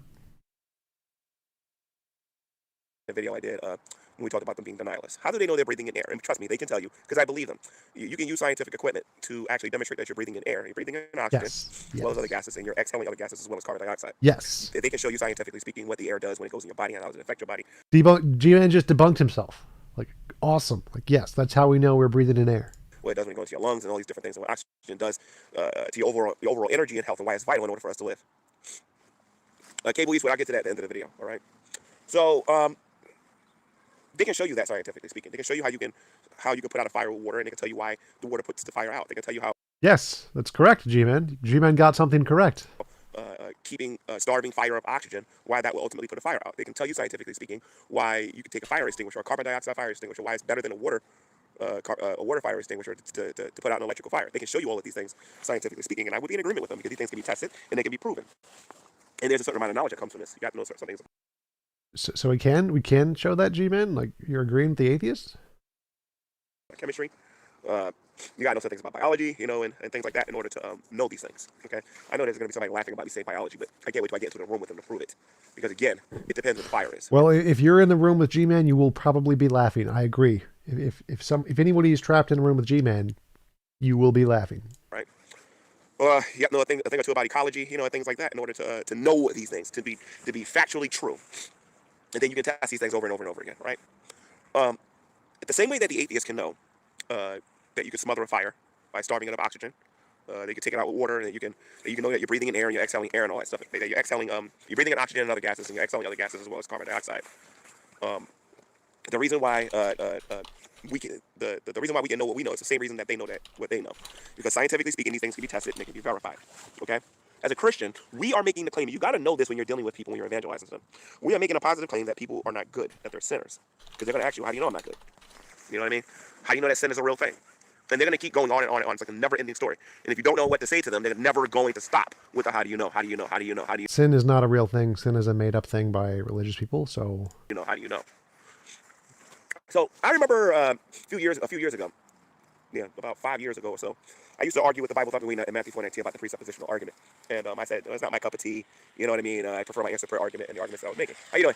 Is G-Man about to present presup? You know what I mean? And I made clear that that's the way I prefer to do my debating or whatever, right? By using something that we call evidentialism. When I started experimenting with the argumentation that involves a presuppositional argument, I found myself being very successful arguing with people that call themselves atheists on the internet. And that's kind of the way that you got to go. But honestly, you can win an argument faster than it takes to drink a quarter of your coffee every morning. And this is what you say to a person that It's taking you 6 minutes to get here, G-Man, so it's definitely not faster than it takes to drink a cup of coffee. That's what keeps saying to you, how do you know, how do you know, how do you know? What you got to say to them is that God has shown me in such a way that I know that it was him. Oh, genius. Oh, so you've made up a Sky Daddy, and your Sky Daddy, you've imagined your Sky Daddy tells you things. And that's how you know. Genius. Nothing can defeat this argument. Nothing. Just you've had a vision, and your vision is perfect. Responding to this is going to pause at that point, make a bunch of stupid statements, and miss what's going on here right now. Thank you, Dirk Guy. They're going to miss what I'm saying here because... Thanks, Frank. Christians, we got to remember that we have a faith walk. You know what I mean? We're saved by grace through faith, not of ourselves. We must have a faith walk. I think this is like an American Indian thing. You just put a bunch of hot coals there and you walk over it, faith walk. But it's a gift of God. Without faith, it isn't possible. Jamie Grarns, debunk James Tour. He's gotten a clue about abiogenesis. Yeah, Professor Dave did a long video on debunking James Tour, which is really good. Please God, there's no way in the world I'm going to be able to So God contacted me mentally. Checkmate, atheists. Correct, Wolfgang. Wolfgang got that one right. show the way I can do like this, that God exists. Let me show you something here. And I'm holding leaves in my hand. You know what I mean? But I can give you good reasons. I can give you factual evidence. I can give you evidence to prove to you that he's real. All right? When people start saying, well, how do you know that Jesus was a real person? I actually think that's a stupid question because of all of the secular writings that we have, as well as religious writings that we have. I also think it's a stupid question when they start asking me things like, well, how do you know that the Jews was in Egypt? I think it's a stupid question when they're asking me, how do I know that the Bible is valid?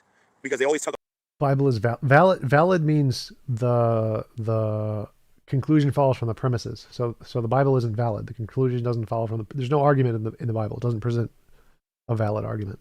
About the Bible being a book instead of a library of books. I can always tell and discern when somebody's actually read this library. The book instead of a library of books?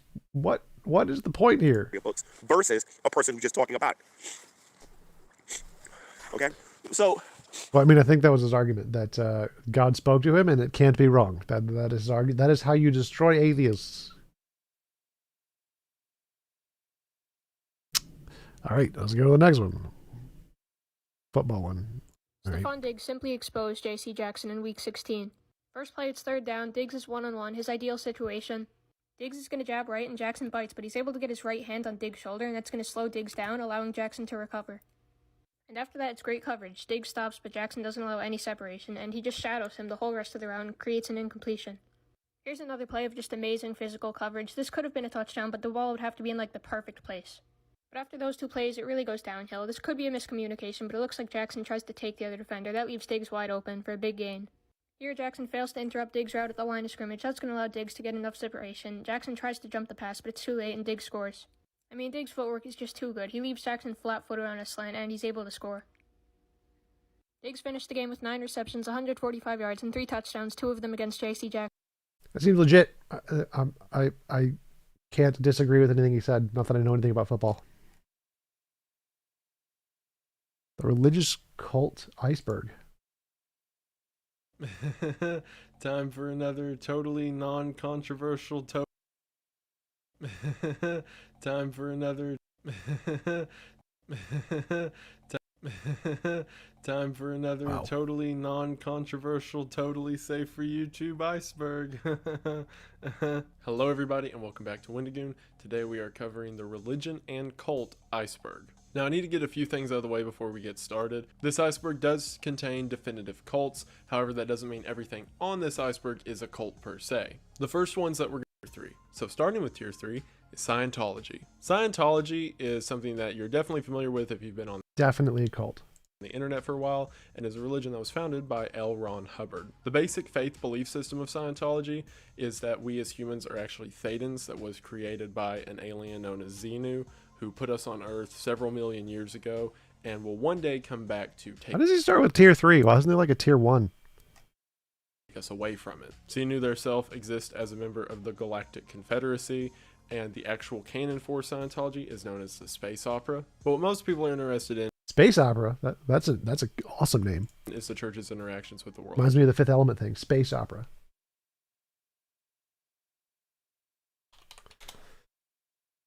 The true space opera. Here's the true space opera. Around them. Like, for example, the number of celebrities that are a member of the church, as well as... No, Joseph, the super high notes were definitely added in. The low notes were not. The low notes she can do on her own, but the super high notes she couldn't do. Like I forget what it was, something like that. Yeah, that part was samples. But the low notes she can do on her own. Yeah, like the actual voice actress who sings there, the one in the dress, actually has done it live multiple times without the super, super high notes. Brenda, you couldn't get past the cheesiness of it. I like the cheesiness.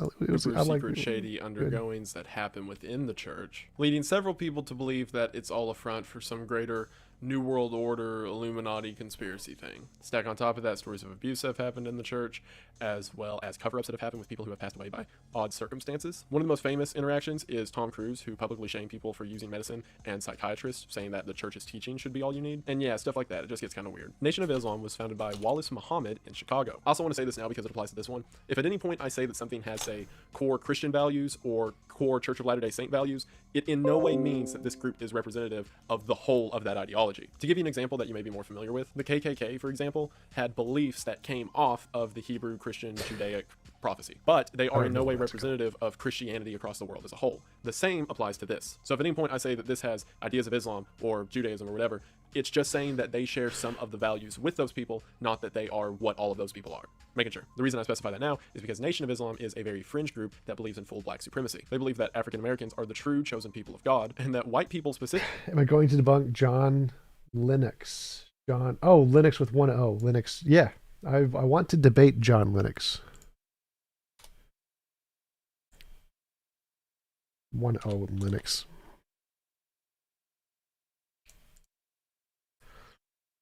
I would like to debate him very much.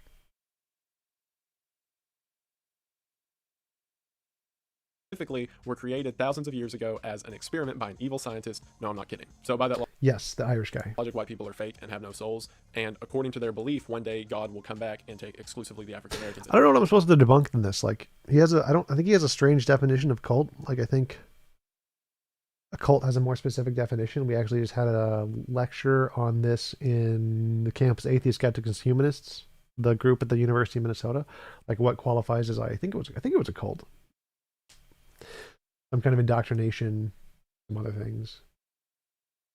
Heaven and leave all of the soulless people to die, I guess. It's that nothing really matters and humans should live communally. The thing about Satanism, that not a lot of people... Yeah, I think Satanism was a cult. I think it was for a while. Does share the name. It is not a direct worship of Satan.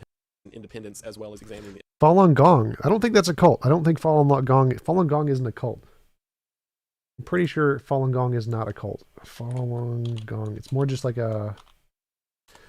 I guess maybe it is. Some say there are cultish aspects to it.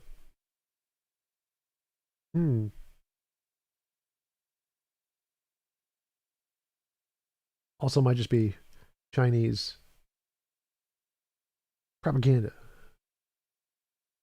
Inner self, the Chinese government did not take kindly to a fast-growing religion that they did not have control of. So therefore, in 1999, they locked down the religion and made it illegal. With no exaggeration, China literally killed thousands of Falun Gong members in jail, with rumors even persisting that their bodies were used for the underground Chinese organ trade. It's an example of extreme religious prejudice within a country's government. Hoodoo is the roots of the very popular, or at least famous... So yeah, it seems like Falun Gong being a cult is probably Chinese propaganda. I mean, there may be some culty aspects to it. Like there's definitely parts of every religion that are culty. But I don't think Falun Gong in general is a cult. Voodoo. The roots of voodoo are very interesting, as they came from African countries into the American South. I don't even know what that is. With different religions. Messianic Jews are a cult? Like what? Even some of the practicality, a very important part of the ISKCON, more like magic. Gnosticism. How is Gnosticism a cult? These are some weird ass cult lists. Don't know what that is. Hardline Anon? Oh, QAnon. Yeah, I got it. So QAnon could possibly be a cult. Very culty. Don't know what that is. Cargo cults are probably cults, I would assume. That's why they're called cults, but I don't really know.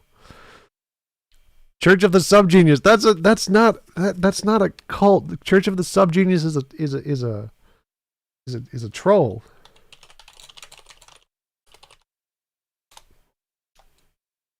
Church of the Subgenius is like the flying spaghetti monster. It's a troll. A parody religion. How is this a cult?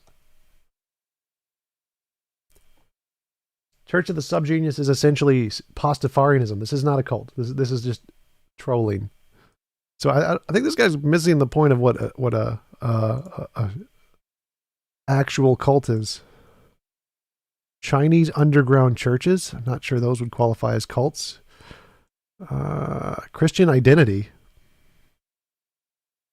Oh, I don't, maybe. What is my view on analytic idealism? I think it's stupid. All forms of idealism are stupid. Realism. I don't know what that is. Looks very funny from the picture though. Don't know what that is. Don't know what that is. Don't know what that is. That looks like the Pope. But okay.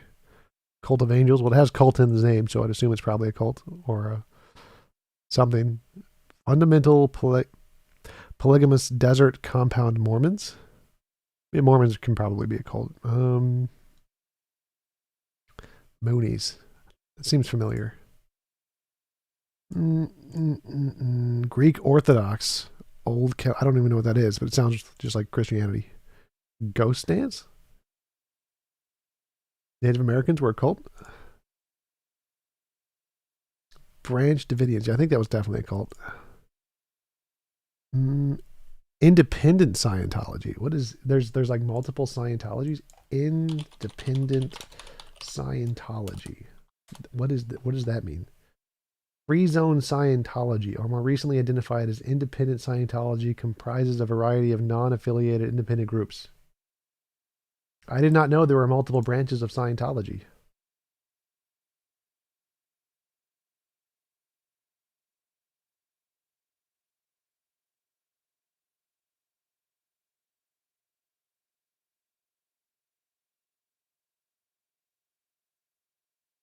Church of Entropy is a cult. Probably. If Church of Entropy takes off, it will definitely be a cult. Called them squirrels. I don't think you can have a cult of one person. Sorry to interrupt, but could you answer this? Are thoughts physical? Yes. not the concepts, but the thoughts are just physical brain states, correct? Yes. A lovely Sundari. Yes. Thoughts themselves are physical. It is a physical process in the brain that is literally a thing that is in the brain. Your thoughts themselves are in a brain. Like there was a snail thingy, like a snail memory transfer. Memories transferred between snails, challenging standard theory of how brain remembers. So, I should hide my picture. Hide my picture. Hide my picture. Doop. So, memory transferred between snails challenges how things work. So, memories, like as any thoughts, are literally physical. And just like we can transfer memories, we will eventually be able to transfer thoughts themselves. So yes, thoughts themselves are physical things in the brain. Brenda, the debunk list is like on the derp. Saturn is a fun cartoon. Look at this beautiful picture of photos all the way. Why is he messing with the colors of Saturn? NASA lies. Wow. All right. For work, and are most famously known for protesting. Readamites, I don't know who those are. So I don't know who those are. Don't know who those are. Nope. People's Temple, don't know who those are. Why are there a bunch of Roman numerals? Don't know. No. The Mason family, that's definitely true. Don't know.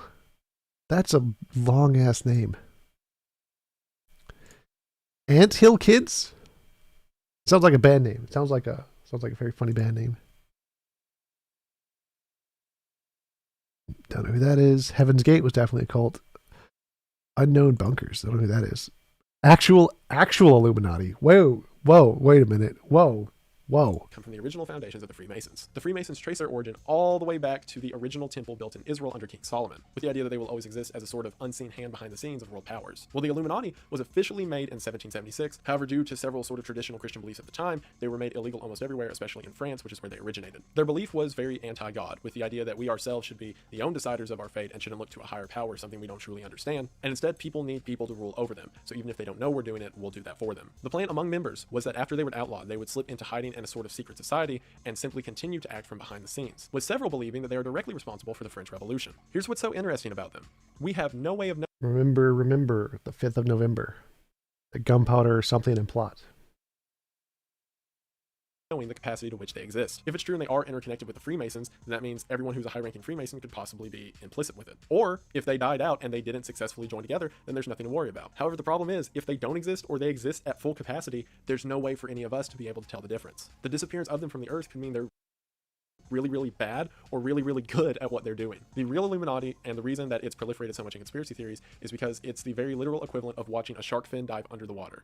Did it go away, or is it still swimming where it's always been? And that is it for the religion and cult iceberg. All right. Next. TJump, you should YouTube cargo cults. Dad, how we must up their world. I'm not really that interested in cargo cults that much. What's your best argument against idealism? All things we see. My dogs are barking. Like, we only see like consciousness as a product of minds. We don't see it as in any other examples. Therefore, to say that consciousness is more fundamental makes no sense. It is far more reasonable to think that consciousness is emergent from brains. So idealism is stupid. Guy Fawkes, correct. The V for Vendetta. Gunpowder, Treason, and Plot. Yes, V for Vendetta. Movie good. That was also a good movie. V for Vendetta was almost as good as The Fifth Element. Debate Christian Prince. I don't know who that is. You have to send me a link or something. I don't know who Christian Prince is. Oh, he's a Muslim guy?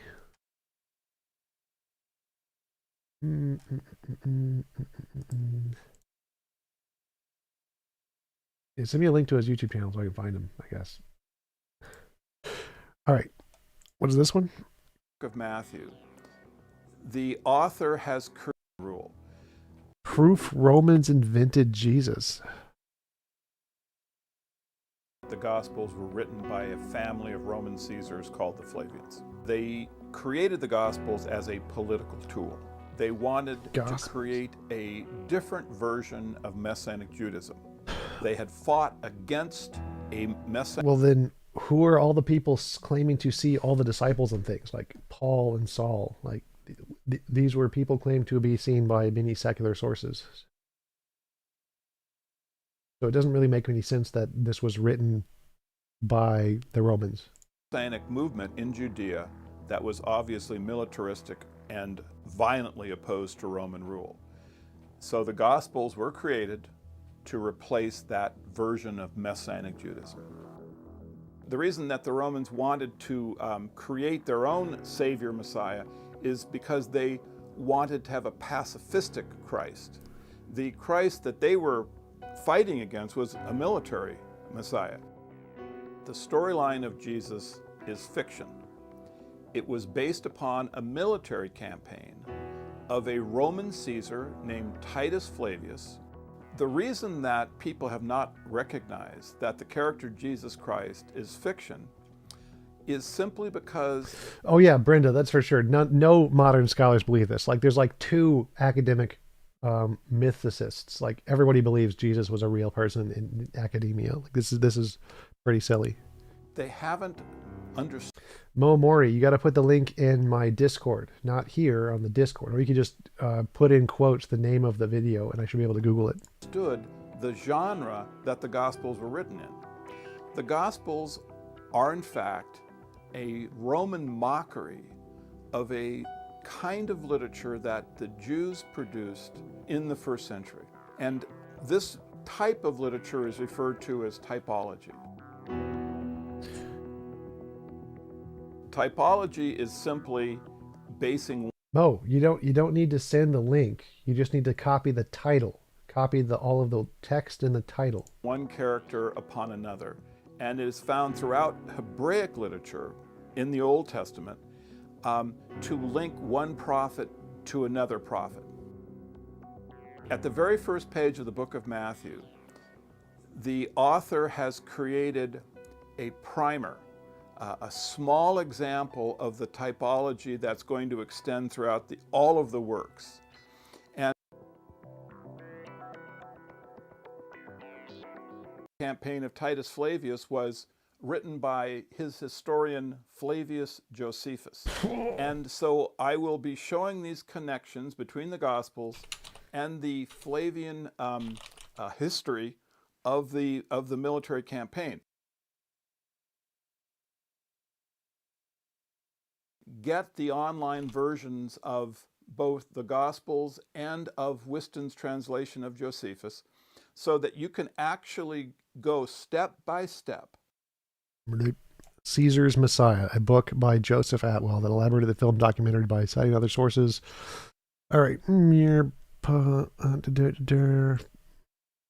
Reception. The mythicist biblical scholar Robert M. Price said that Atwell gives himself license to indulge in the most outrageous display of, peril. Let's just read aloud. For apologetical reasons, to avoid persecution. I just want this one word. Read aloud. Where the fuck? Parallelomania ever seen? Price. Parallelomania. So even other mysticists think this guy's crazy.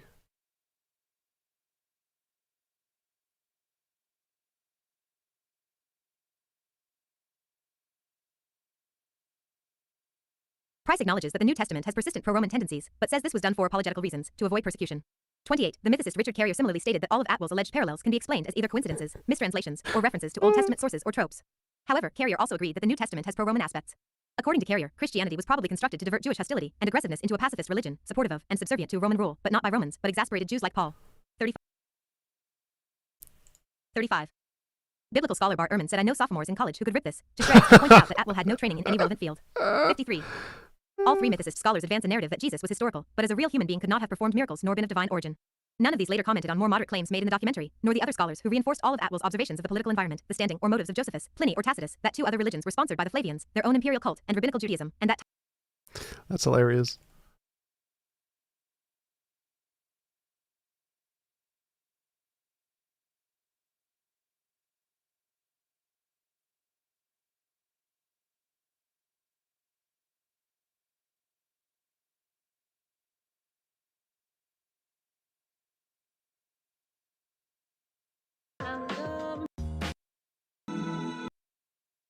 Why does this guy have freaking 5?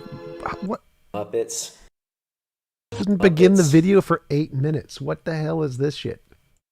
We are here. We're here. And we're about to learn about the science. Like Sesame always, Street our helps friends at trust Sesame the Street are at science. the forefront of bringing us messages of hope, messages of equality, messages of present the simplest thing. This one?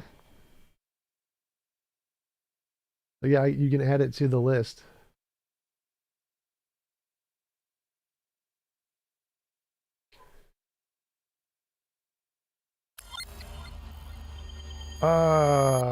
Scarzy Pew Pew. Consciousness doesn't emerge from brain vid in DC. I googled that. I didn't find anything. What am I looking for? Is there a vid you want me to debunk from that? I don't see it. One of these vids. Consciousness doesn't emerge from brain vid video in DC. I don't see anything. I'm not seeing anything.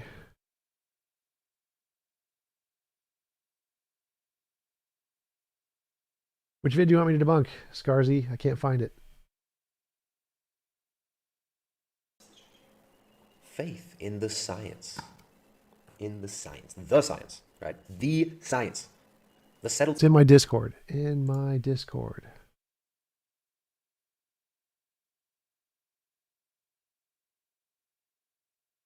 Where is it in my Discord? I'll assume it's in the vid you want debunked, probably at the bottom somewhere. Vid you want debunked. Consciousness does not emerge from the brain. This one? I'm going to read the section from this journal article I just published on panpsychism and its relevance to the study of consciousness in neuroscience and the philosophy of mind. I'm going to read the section on emergentism and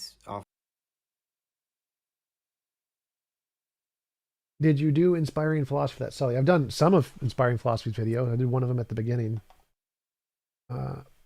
This one. Okay, this one. For it specifically to David Long, who's been posting some videos about integral theory and idealism versus realism and materialism and emergentism as an explanation of consciousness. So I'm going to read just this section. Emergentism claims that consciousness suddenly appears in the universe whenever matter manages to arrange itself into the appropriate dynamical shapes. Some say a simple form of consciousness emerged with the first living cells. We could call this biopsychism. While others claim that these cells had to blindly organize themselves into larger packs of neurons called brains before the light of consciousness could flicker on. We could call this cerebropsychism. Still others insist that it was necessary for these brains to become sufficiently entangled in the symbolic network of a language before full-blown consciousness could explode onto the scene. And we could call this anthropopsychism. There are weak and strong versions of emergence. The higher level capacities of a weakly emergent consciousness are at least in principle deducible from, and thus in fact causally reducible to, its lower level constituents. Once cognitive neuroscience discovers the relevant underlying brain mechanisms, complicated as they may be, the mystery of consciousness will be understood to have been only an artifact of our limited knowledge. Yes. Weak emergence, the idea of the weak emergence of consciousness from its material basis, thus presents an epistemological puzzle for physicalism to solve, rather than an ontological impasse forcing it to re-examine its premises. Yes. Of course, if weak emergentists do solve the engineering problem of how the brain makes the mind, it is difficult to see how they will avoid sliding back into epiphenomenalism, which is another position I discuss in this paper. No, if consciousness is a product of emergent properties, it can still exist without being epiphenomenal. So epiphenomenalism means that it doesn't do anything. Like consciousness is a product of your brain, and it doesn't reflectively cause anything else in your brain. But that's not necessarily the case. Like your brain can produce things, and then those things can cause other things, like the parietal cortex or the visual cortex. Those are things that are emerged from the brain, but cause other things. The fact that it's a product of the brain doesn't mean it's epiphenomenal. So that's wrong. In other words, a weakly emergent conception of consciousness, or a view of consciousness as weakly emergent from brain processes, would be basically the same as an epiphenomenalist position. No, it's not. There's literally not. Those are literally not the same thing. Like an epiphenomenalist position is that consciousness is produced by the brain, It doesn't do anything. It doesn't reflectively cause anything else. It doesn't, like, after you have a conscious thought, it then doesn't go back in and then change something else in your brain. But that isn't the same as it being an emergent property. It can be an emergent property and then also cause things. That's perfectly fine. Because it's sort of a ghost in the machine, a mere appearance of qualia with no effect upon the way that the brain machine operates. So weak emergence actually just becomes a species of epiphenomenalism, in other words. That's correct. Sully is correct. This is a butt scratcher. It is an official butt scratcher from the butt scratcher store. So strongly emergent conceptions, in contrast to weakly emergent conceptions of consciousness, affirm the ontological novelty of consciousness above and beyond its physical components, even granting it downward causal influence upon the body and surrounding environment. So consciousness, conceived of as strongly emergent, has causative influence over the body, right? It's not just epiphenomenal. So such a view refuses, at least, to explain. Well, strong emergence says that there is like an actual thing that's produced. Like strong emergence isn't really accepted in philosophy as its own real thing, because strong emergence is that like an entirely new category of thing is generated from the emergent combinations, which isn't like stars are weakly emergent. Bricks, walls are weakly emergent, oceans are weakly emergent, water is weakly emergent. Like there's no such thing as strongly emergent. There's no examples of strongly emergent anything in science. Strongly emergent is like an entirely new ontology being generated by combinations of other things. So you can have weakly emergent things which are not epiphenomenal. Explain away the... Would I let Michael Ignore operate on my brain? Maybe, like if there weren't any other options, I guess. Evident facts and overpowering deliverances of conscious thought and intention. Facts that law, politics, morality, religion, and everyday life in general presuppose and require. Facts even that the endeavor to produce scientific knowledge itself necessarily presupposes. For what else is knowledge but a mode of consciousness? As Whitehead quipped, I quote, "Scientists animated by the purpose of proving that they are purposeless constitute an interesting subject for study. But unless it can explain how meaning and purpose arise out of mass and energy..." Doesn't need to explain anything. Strong emergentism lands... Mo, you can't go in my Discord? Like, why can't you go on my Discord? Like, use the link. It works. I tested it on, like, another window. ...us right back where Descartes left us. I need 4 digits. I don't know what that means. But it probably means that you have 2-factor authentication on your Discord account and it sent it to your phone? That's nearly 4 centuries ago, with irreducible mind on one side, brute matter on the other, and no rational account of how they might relate to one another. Focusing on the gradual development of mental capacities from bacterial chemotaxis to Shakespearean poetry, like there's a developmental process from bacteria swimming up glucose gradients to the dramas of Hamlet's inner life. And these developmental processes unfold over the course of billions of years of biological evolution.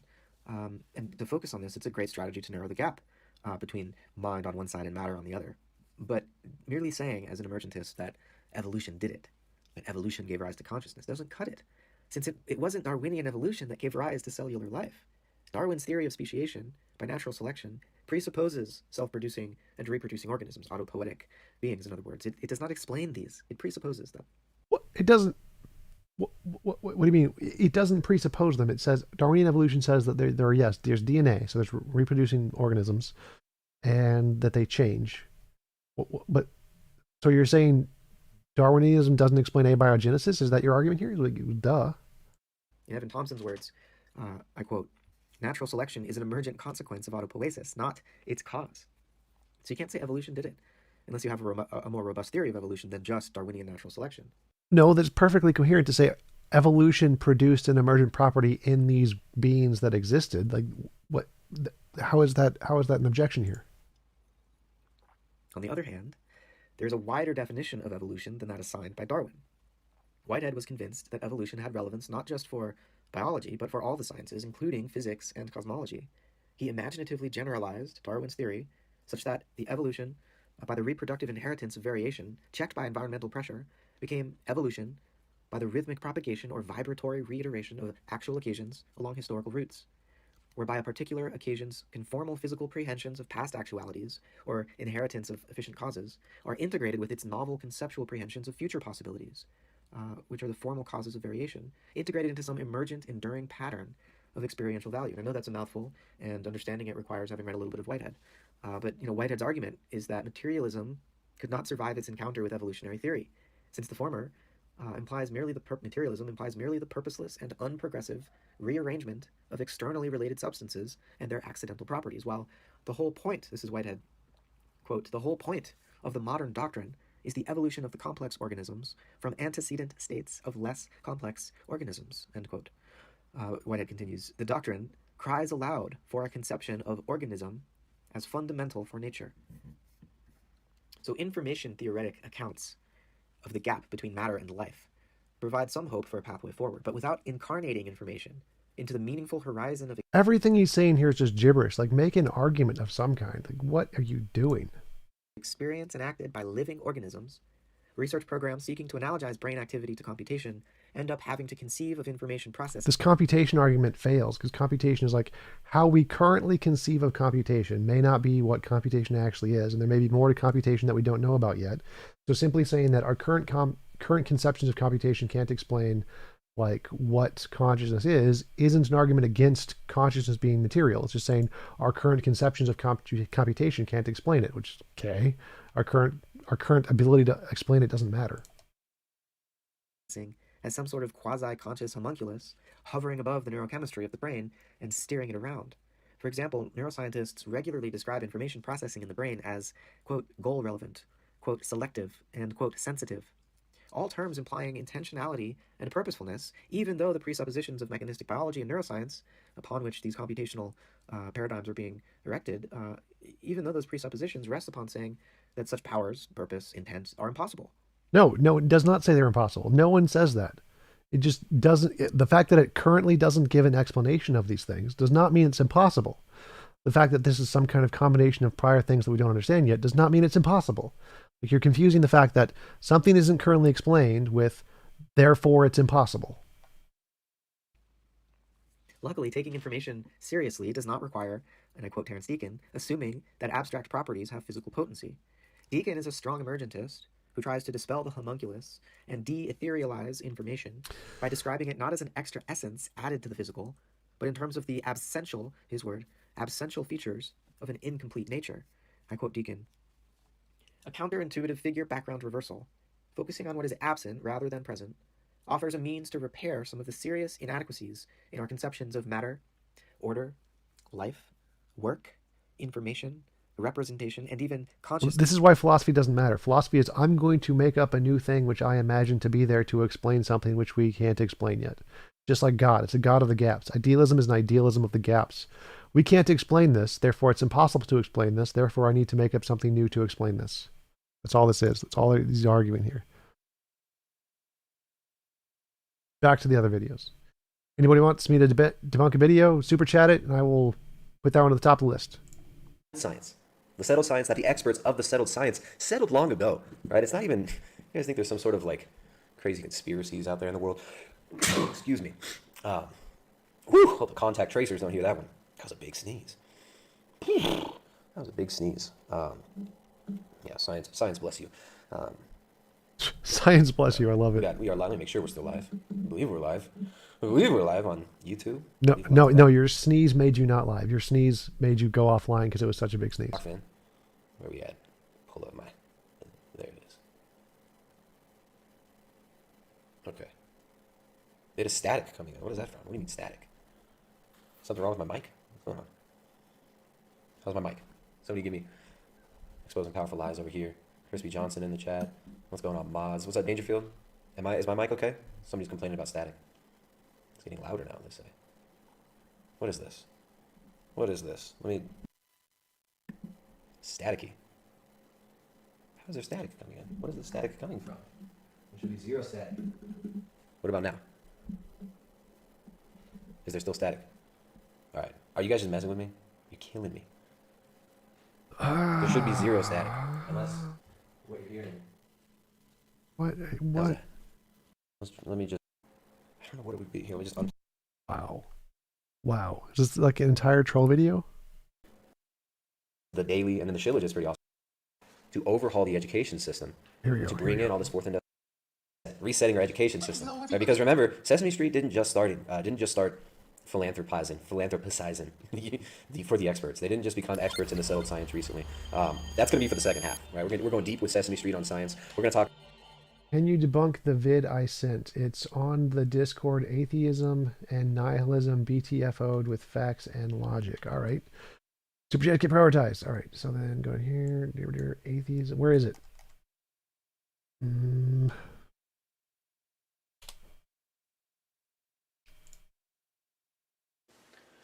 Atheism and moral anti-realism often go hand in hand, and in my opinion, they share a common error in thinking, which leads to them as positions, and that error is a failure to engage in sufficiently comprehensive dialectics to arrive at the relevance, the meaning of the conditions of possibility of the act of reference at work in the uttering of the word, either God or morality. So, the fuck did he just say? Arrive at the relevance, the meaning of the conditions of possibility of the act of reference at work in the uttering of the word, either God or morality. So you can look at atheism as the claim that the term God, what it calls to mind directly, is an object of imagination. And this has no valid connection to the overgiver. Is this the right one? The overgiver. This one. Either, if you're a mathematical realist, Platonic realist has no connection to the truth of the world of forms or the underlying logic of reality, or you could say it has no correspondence to the fundamentally, material world. And that's sometimes just all that people allow to exist. So there's no forms, there's just kind of the world, which, since we represent the world in terms of forms, just every moment of your experience phenomenologically is constituted from all sorts of shapes, numerical properties, distance, things that we can analyze with our spatial intuitions are at work inhering in the world as we perceive it. Otherwise, perception wouldn't really be possible. Like the thing that I see here is distinct in my scene of representation. These 2 points are distinct, and that distinction is measured through proportion. This span of space constitutes some proportion of the totality of what I have accessible. So that's just to say I don't really understand what people mean by materialism, because the direct world of experience seems to be composed of not this material world starting with a Big Bang lasting 14 billion years, evolving, like the whole theoretical construct that we hold in our minds, materialism. Like, that's not what experience is composed of. Experience is composed more of something like this: forms, logic, mathematical structures. Yeah, so your experience is a emergent property of more fundamental things. Okay, next. But anyway, if the idea in the mind, not this kind of idea, but just the thought event in the mind, which is called to mind by the word God, if that doesn't correspond to one of these realities outside of the mind, then you can say that God is an imaginary entity. Still, that wouldn't mean that God doesn't exist as defined by this act of reference. You could just say that there's no additional act of reference to something beyond your personal experience. If I imagine God, if I imagine any imaginary friend, they are real as the imaginary friend that they are. Yeah, by exist and real here, we mean exists independently of your imagination. If you think a God is real, you think a God created everything else in the universe, which means it's something that must predate everything else. So if it doesn't predate everything else, it wouldn't be a God and it wouldn't exist. So that's one way of interpreting. It's the Christians say, that's not the God I'm talking about. The reference of God, but that's clearly not what people always mean by God. If you were just recalling on your private experience and you hadn't done any kind of theology, like natural theology, through analysis of this kind of formal aspect of reality, then, this is more or less what's going on. But if you have engaged in this kind of your stupid pictures are not an argument. Present an argument. Higher level metaphysical thinking, then your concept of God may be something that is intersubjectively ascertainable, just like mathematical principles are intersubjectively ascertainable. You wouldn't say that mathematics is nothing, and it's clearly something more than just one's private mathematical imaginings, because it extends beyond that. It describes reality. So math is a language invented by humans to describe patterns in reality. God isn't. God is just purely imaginary. We can establish proofs and reconcile our mathematical understanding with one another, correct one another. It's not this kind of completely arbitrary thing. God is. Math isn't. So with God, what people have done for thousands of years is engage in this kind of, mathematical-esque thought process. One of the common arguments would be referring to the necessity of a first cause, which, is not classically conceived to be this chain of causes beginning with some kind of divine intervention. That's how a lot of people understand the cosmological argument of Aristotle, but that's not explicitly not what Aristotle was saying. And I think, I'm not going to stick too close to his formulation. But and why did you waste the time even bringing this up? Present an argument. The whole argument for the necessity of the first cause has to do with, what we observe as a differentiation in the world. So we observe some pattern, and this pattern depicts systems of relations that are themselves more universal than the particular events contained in the pattern. In order for it to be a pattern, you're basically saying that there's a particular kind of syntax No. So if you're saying there's a pattern, they're saying there's an abstract label that we apply to the thing to label a class. That doesn't mean the class actually exists. So like if we say triangles, there's no such thing as triangleness. If we look at an object that looks like a triangle, it doesn't contain a property of triangle. It doesn't share the property of triangle with another object that also looks like a triangle. It's an abstract label we apply to a set of things that look similar to us. So the argument he's making here is that some set of things contain a similarity. Like it's round. That object is round. That object is round. They contain this universal of roundness, which is false. There's no universal property of roundness in either of the round objects. There is a label we humans have made up, which is round, and we apply that to objects which share a similar shape as far as we can tell. So there's no syntax there. There's no objective property of roundness there. It's a abstract label we make up. So the argument I assume he's going to make is that, well, syntax requires a mind. But there must be some kind of universal mind thingy for this syntax meaning to be there, when it's not. It's purely just made up by humans. There's no like objective roundness there. I gotta go to the bathroom. I'm gonna take a few minute break. I'll let you guys run the chat for a bit while I pee.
All right, just check 1 second, see if I missed any super chats. Doesn't look like it. No super chats. All right. Back to the vid. Underlying the intelligibility of it as a pattern at a cognitive level. And if we then kind of heuristically capture the syntax, maybe conceptually we're not capable of fully grasping the actual syntax of pattern as experienced directly. But that's kind of a, like in mathematics or geometry in particular, we can look at our intuitions and express them symbolically and use this as a kind of language to refer mutually to these available mental operations. When we're talking about the actual phenomenological syntax, the nature of things, we can use terms like... This guy sounds a lot like Jay Dyer. Like his voice sounds very much like Jay Dyer or Illmatic. It's probably just Illmatic trolling. Causality, or like that's one kind of syntactic framework in which events would take place. And various other terms that we can refer to in our own experience. And so we represent, say, let's just call this like experience reality. This is the, we'll just call it causality. Causality, and then causality will have certain general properties that, like... Causality will have general... Causality isn't even a thing. Causality is an abstract that we apply to actual kinds of change, like energy and heat and mass and stuff. Causality doesn't... There aren't kinds of causality. Like, what? Causality is one expression of what we might call the principle of sufficient reason. Anything... No. Fun fact, principle of sufficient reason is rejected by the majority of philosophers. Let's see. I know that Philosophoid just sent me the link to the 2020 surveys paper thingy. Come on. Mosh. Philosophoid. Philosophoid.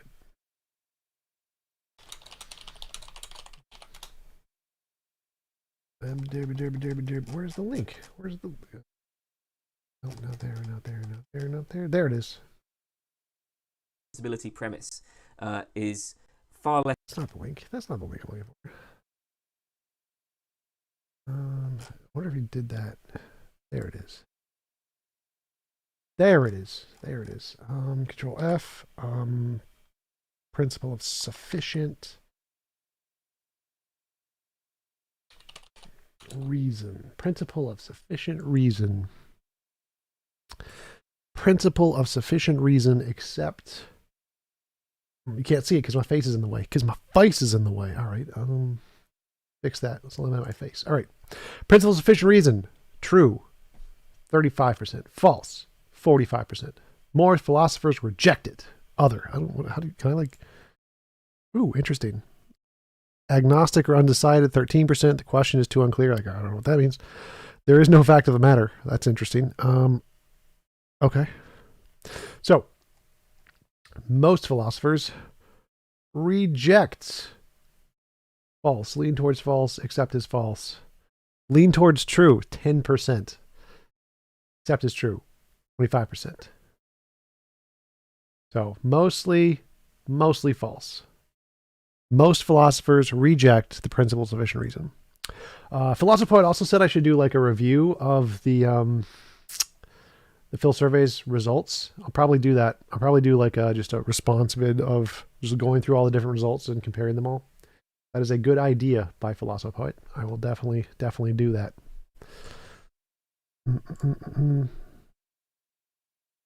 Inexperience is inexperience for some given reason, meaning there aren't just isolated floating experiences.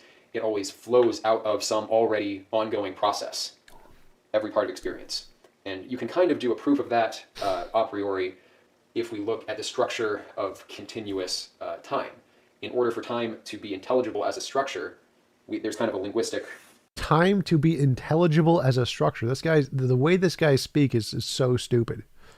Nature to it, where one point needs refer to some previous point in order for the structure of this point to be intelligible as a moment in time. If it weren't connected in the sense, if the principle of sufficient reason did not obtain at every moment of experience, then it structurally wouldn't be experienced in time. False. Again, most philosophers reject the principle of sufficient reason and have perfectly legitimate ways to understand time.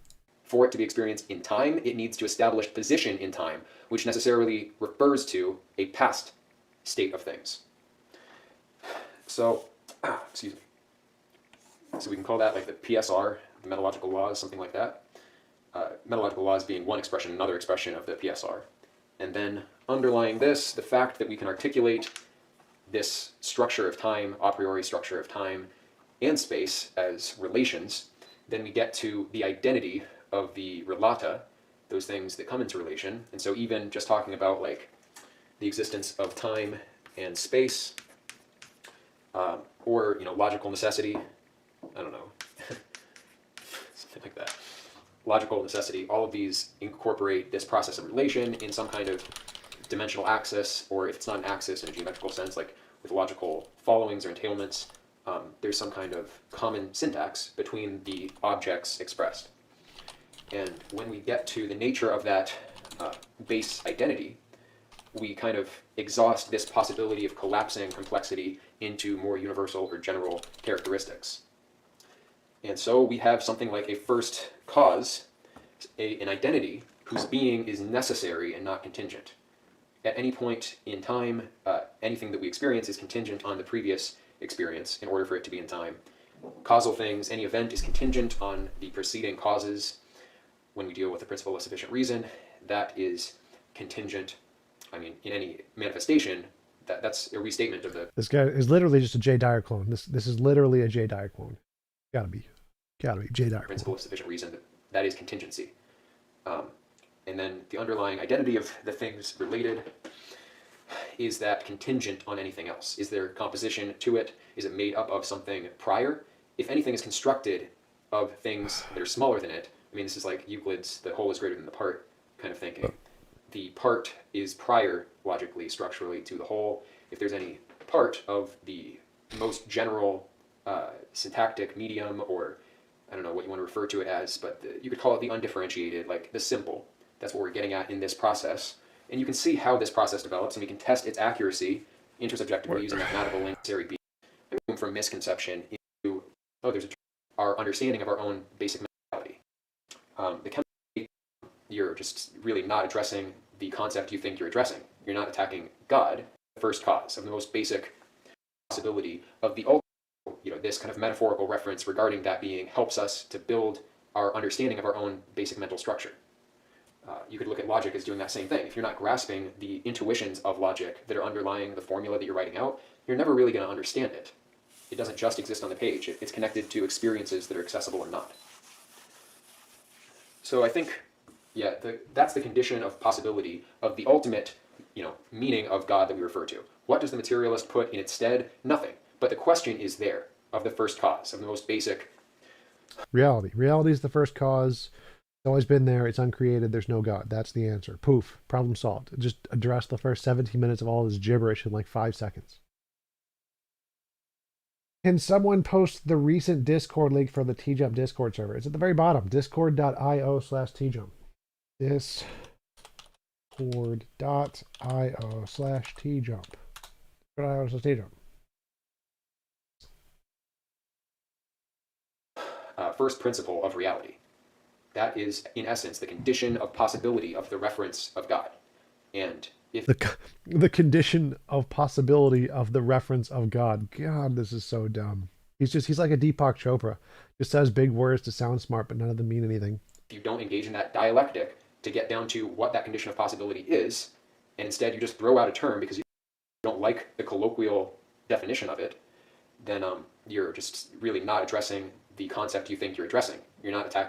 What are you talking about? The colloquial definition of God is a non-physical mind that created everything. That's the colloquial definition of God.